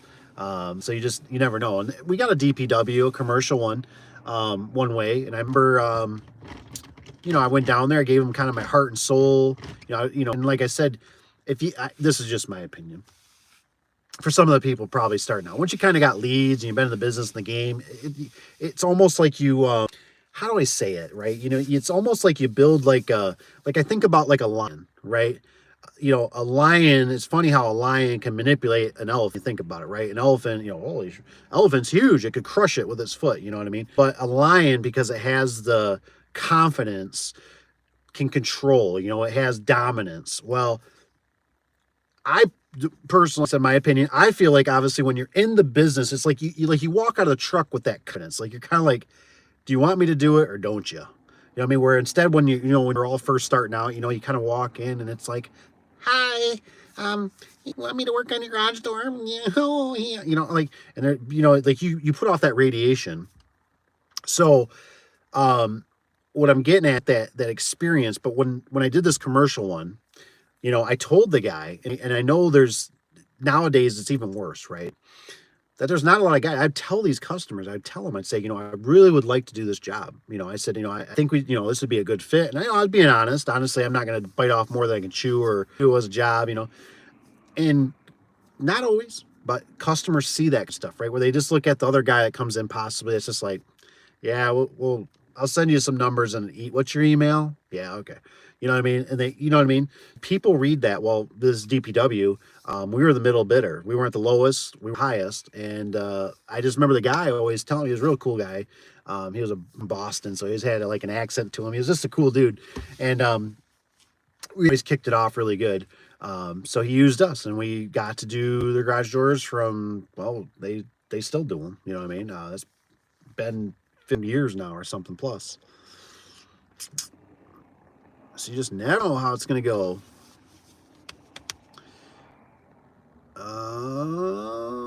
After 12.6 needs, oh, see, there you go. After 12.6, you know, they need 3 bids. So you got to see, and it all depends, it depends on the workload, how busy you are. Well, by the time you order them, can you do it for that price? Is it, going to be enough in there? It just all depends. You know what I mean? Variables. They can all depend how busy you are. If you're super swamped, it's only gonna make $1,000. Whatever. No thanks. Tony says, "Hey, this afternoon, did my live go through or that of that door hanging?" Well, it was really weird. I'm glad you brought that up, Tony, because watching it when I was driving back into town, and it would go. I'd never seen this before, but it would go from pause to a play sign, or the play button, but it had a line through it. It was really flickering, and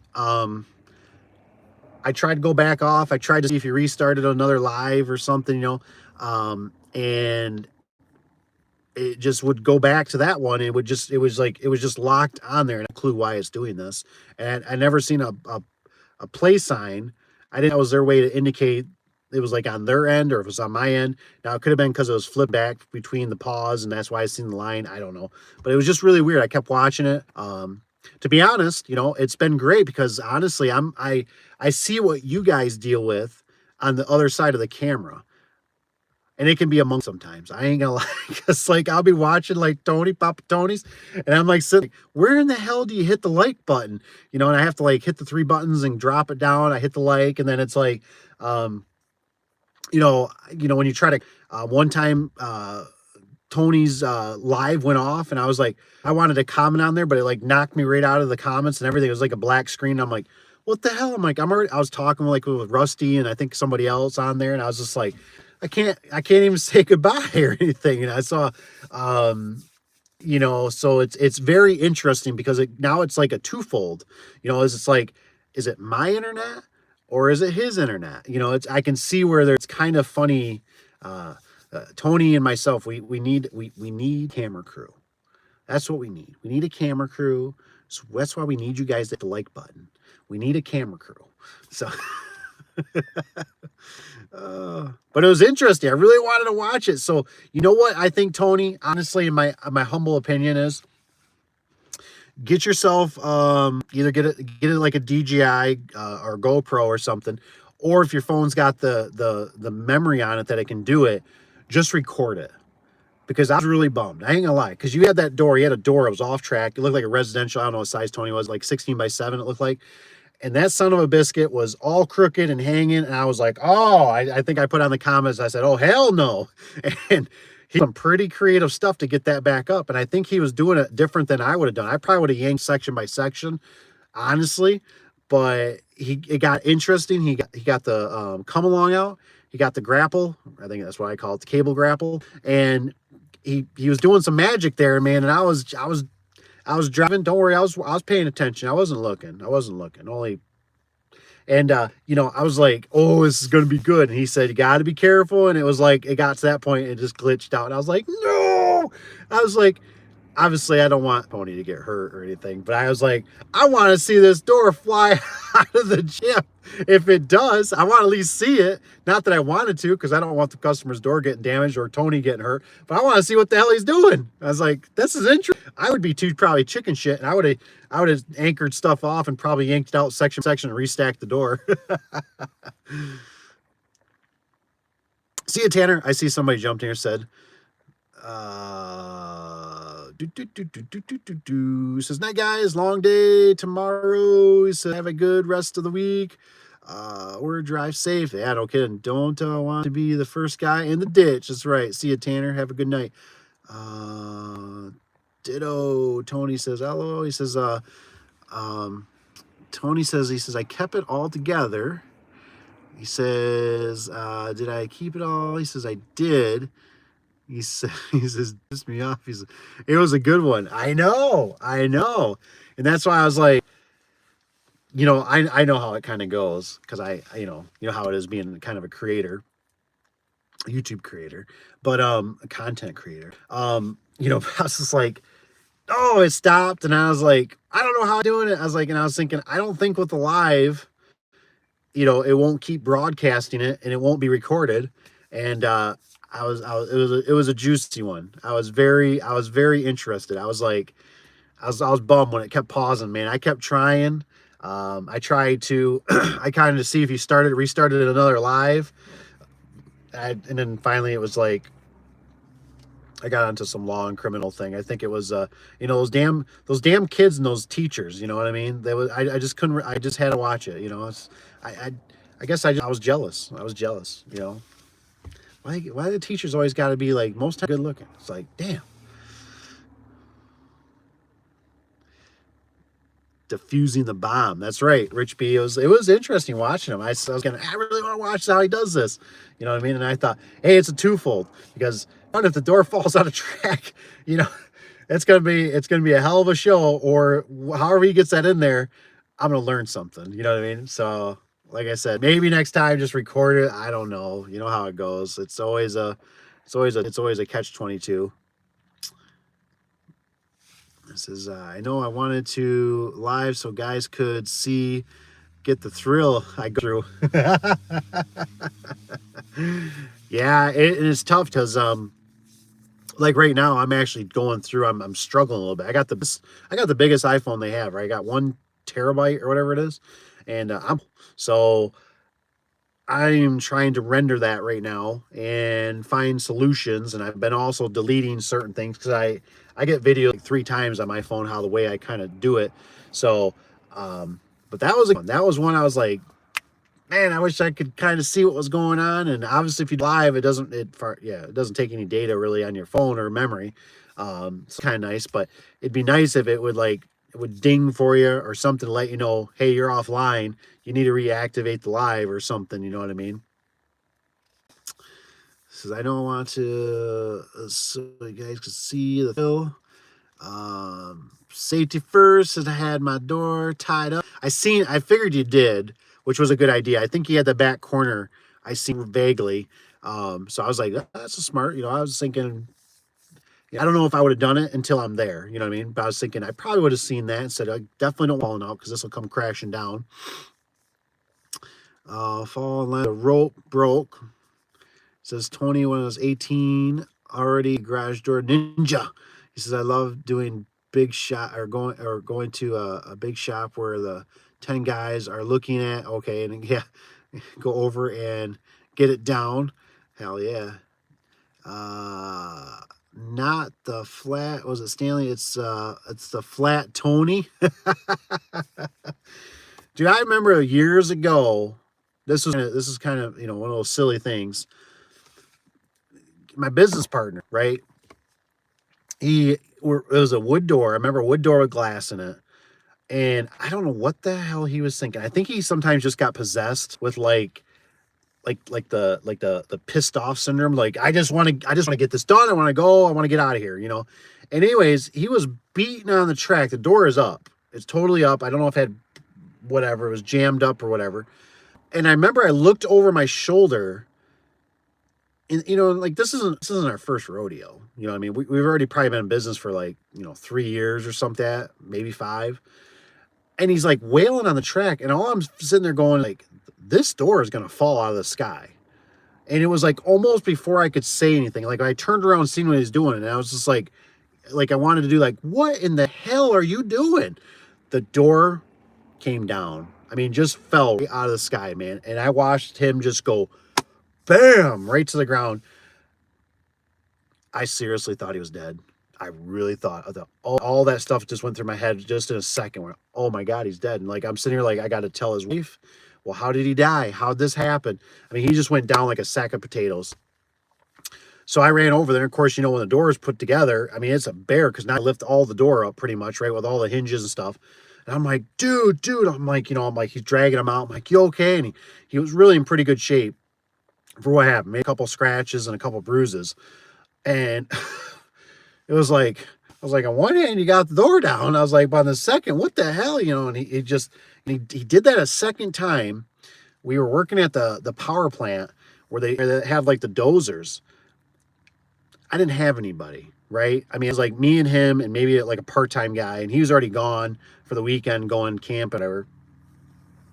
So I'm like begging. I'm like, dude, this is a good customer. Like, we got to go down there. Like, we got to go down there and take a look. I mean, it sounds like it's bad. Like, he's like, when the customer tells you it ain't good, and it's like, these are big boys, you know what I mean? Like, these are the power plant. These are maintenance guys. It ain't good.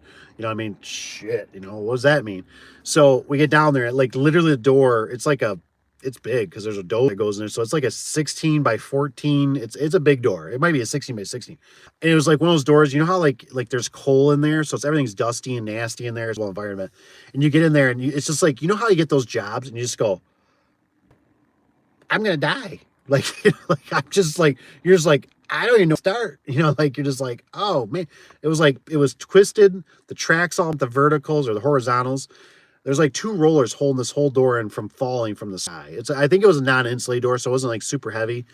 But anyways, he's over there. I hear him whacking on the track again, and I'm like, "What are you doing?"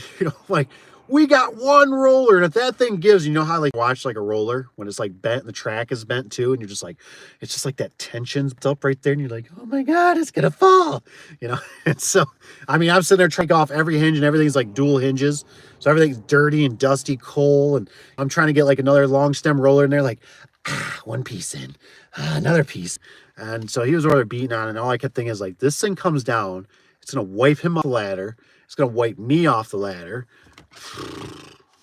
It's like, didn't he learn his lesson like years ago when that door took him out? But he would just get in that funk, right? Where it was like, it's like Friday, it's 6 o'clock. I should be out riding my motorcycle, riding my wave runner. Let's just get this done, get it done, get it down, and tell him you're gonna have to park your dozer outside.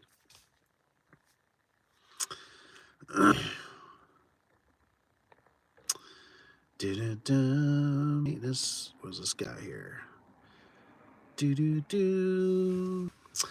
Tony says, "Oh, Russ," he says, "I've made so many maintenance men look like idiots." He says, "Not even trying to." Last time he did that, it wasn't Rich when he was beating on that one. That was the sad part. The rest of these guys. Last week I had a guy and his wife ask me how I got the door up. What does it say? It's I smacked. What does it say? I can't even say bicep. And told him I lifted it. Oh, bicep. He tried and couldn't. He says he's a police officer. Says and the engineers. He says, I love making them look like it's. Oh, nice. Rusty's got. He says, I'm still young enough to away with those comments to customers. There you go. I remember one time, I'll tell you, we did we screwed the pooch, man. We were doing like it was a ground level door, but it had highlight. And I remember, I want to say it was like maybe, it wasn't real big. I want to say it was like maybe, gosh, what was that door? Like 10 wide. I don't know if it was 10 tall. Could have been 8 tall. I don't know. Just enough to get fork trucks through. And somehow we messed up ordering the springs. So, back in the day, we were very piece by piece, you know what I mean? Like we didn't have any springs in stock or anything. Everything was always from Service Spring. We were just starting out. And somehow we screwed up the measuring, right? And that's when I went to those gauges that you actually, the feeler gauges, wherever you stick in the spring so that you make sure they're right. Because how we missed, you guys know how it is. If you use that spring gauge that Service Spring provides, you can count the coils and you could be one off or something. You're off on the wire side. Well, this one was off, and we wound the springs to what we thought it was supposed to be. We might even just added more turns. Maybe we were doing something like residential on it, and it's commercial. Something was off. And I remember the maintenance guy come over, and we just get down off the lift, and it wasn't a super hard job, but we were just, whoo, man, we're done. Glad we're done with that. And I remember the maintenance guy goes, "It's all set," and we're like, "Yeah." We haven't even tested the door yet. Well, we were using what did we have? We had something. I think we were using the opener for like to hold it. And he's like, I'm like, we're like, run it by hand first. So, okay, pulls that disconnect. And I mean, you would think it's that, what's that thing called? The ripcord from Cedar Springs. That door went woo. I mean, it just, I mean, I went to grab it. It was like, you know, and it just went flying up. And I remember it blew through the backstops. It made the backstops bend out. I mean, the dust was flying. It was like, you were doing like this. It was like something on movies, you know. What the hell happened? And I remember the maintenance guys over there was like, well, it looks like you guys got some work. And it's like, oh man, you know, what the hell? And we found it was either we wound the springs or the spring was off or something like it. It was kind of a rookie mistake, whatever it was. I remember that. It wasn't like totally off. It could have been the spring was off, but I'll never get that one. So I always make sure, you know, anytime it was like always protocol, baby. You know, we'd hold on to the door. Go ahead, pull it. You know, like we're ready for the unknown. Now it's like we don't even use nothing typically. What I always do is I always have the winding bar up there. You know what I mean? When I wind it and I feel it and go, okay, or ooh, you know, why does it want to pull up? Something's not right, or it's pretty dead. You know, things you learn. Tony says, usually when the customer asks me how to do that so quick, I whisper, I don't fuck around. I liked the one I seen. I don't know what the video, what it was, but he had one that was, you know, I do the same thing. You know, if I yank the cables off or whatever, nothing binds up because that's nothing worse than the door going crooked on you. But like on a residential, you know, I seen he was using the opener. I do the same thing. You know, you push the garage door opener and help you get it down, especially when you're by yourself. There's a lot of stuff you can do with that opener and manipulate it when you're by yourself. It's good to know. I'm a little cocky sometimes.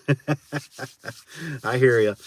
All right, gotta wrap it up. It's starting to kind of freeze. The truck is doing something weird, like it's the air mass changing for sure. So it's time to go find cover because it looks like tomorrow, you know, maybe something's gonna happen. I have to go watch the Weather Channel when I get back. Tony says I threw a big door up. He says one time there wasn't no back bolts. Ooh, the panel inside out. Ooh, man, top panel. Yeah, that's my lesson. Like commercial, everything we do commercial has to have bump stops. The secretary does an amazing job. Miss B, she does great. I don't know if she watches YouTube anymore. Love you. You do a great job. But every commercial door always gets stops. You know, the bumpers, because, yep, had that problem one time. Had the bill, they put the door in. We were going to hook an opener up. They didn't have power yet, whatever, so they're hand operating it. Of course, they're employees, right? And they whipped that damn thing up. And they must have had, I don't know, it was 1 or 2 or 3 sections out of the back. I mean, I was just like, you know, and of course I'm already buried in the gym. So I'm like, can they send pictures? Like, how bad is it? Like, and they sent me the picture. I'm like, oh, yep, I'm coming. And I got there and I'm like, there was no bumpers. I think they blew through even the bolts. They jammed. I mean, they messed it up. I mean, it was like, who in the hell lifted this door up, man? They did a number on it. So, all right, guys, I'm heading out. It's getting cold. Hope you guys stay warm tonight. Hope you guys keep all your fingers. Hope you guys have a good day tomorrow. Hope you make a lot of money. And see, it's time. The light's going out. So I'm out. We'll see you. Have a good night.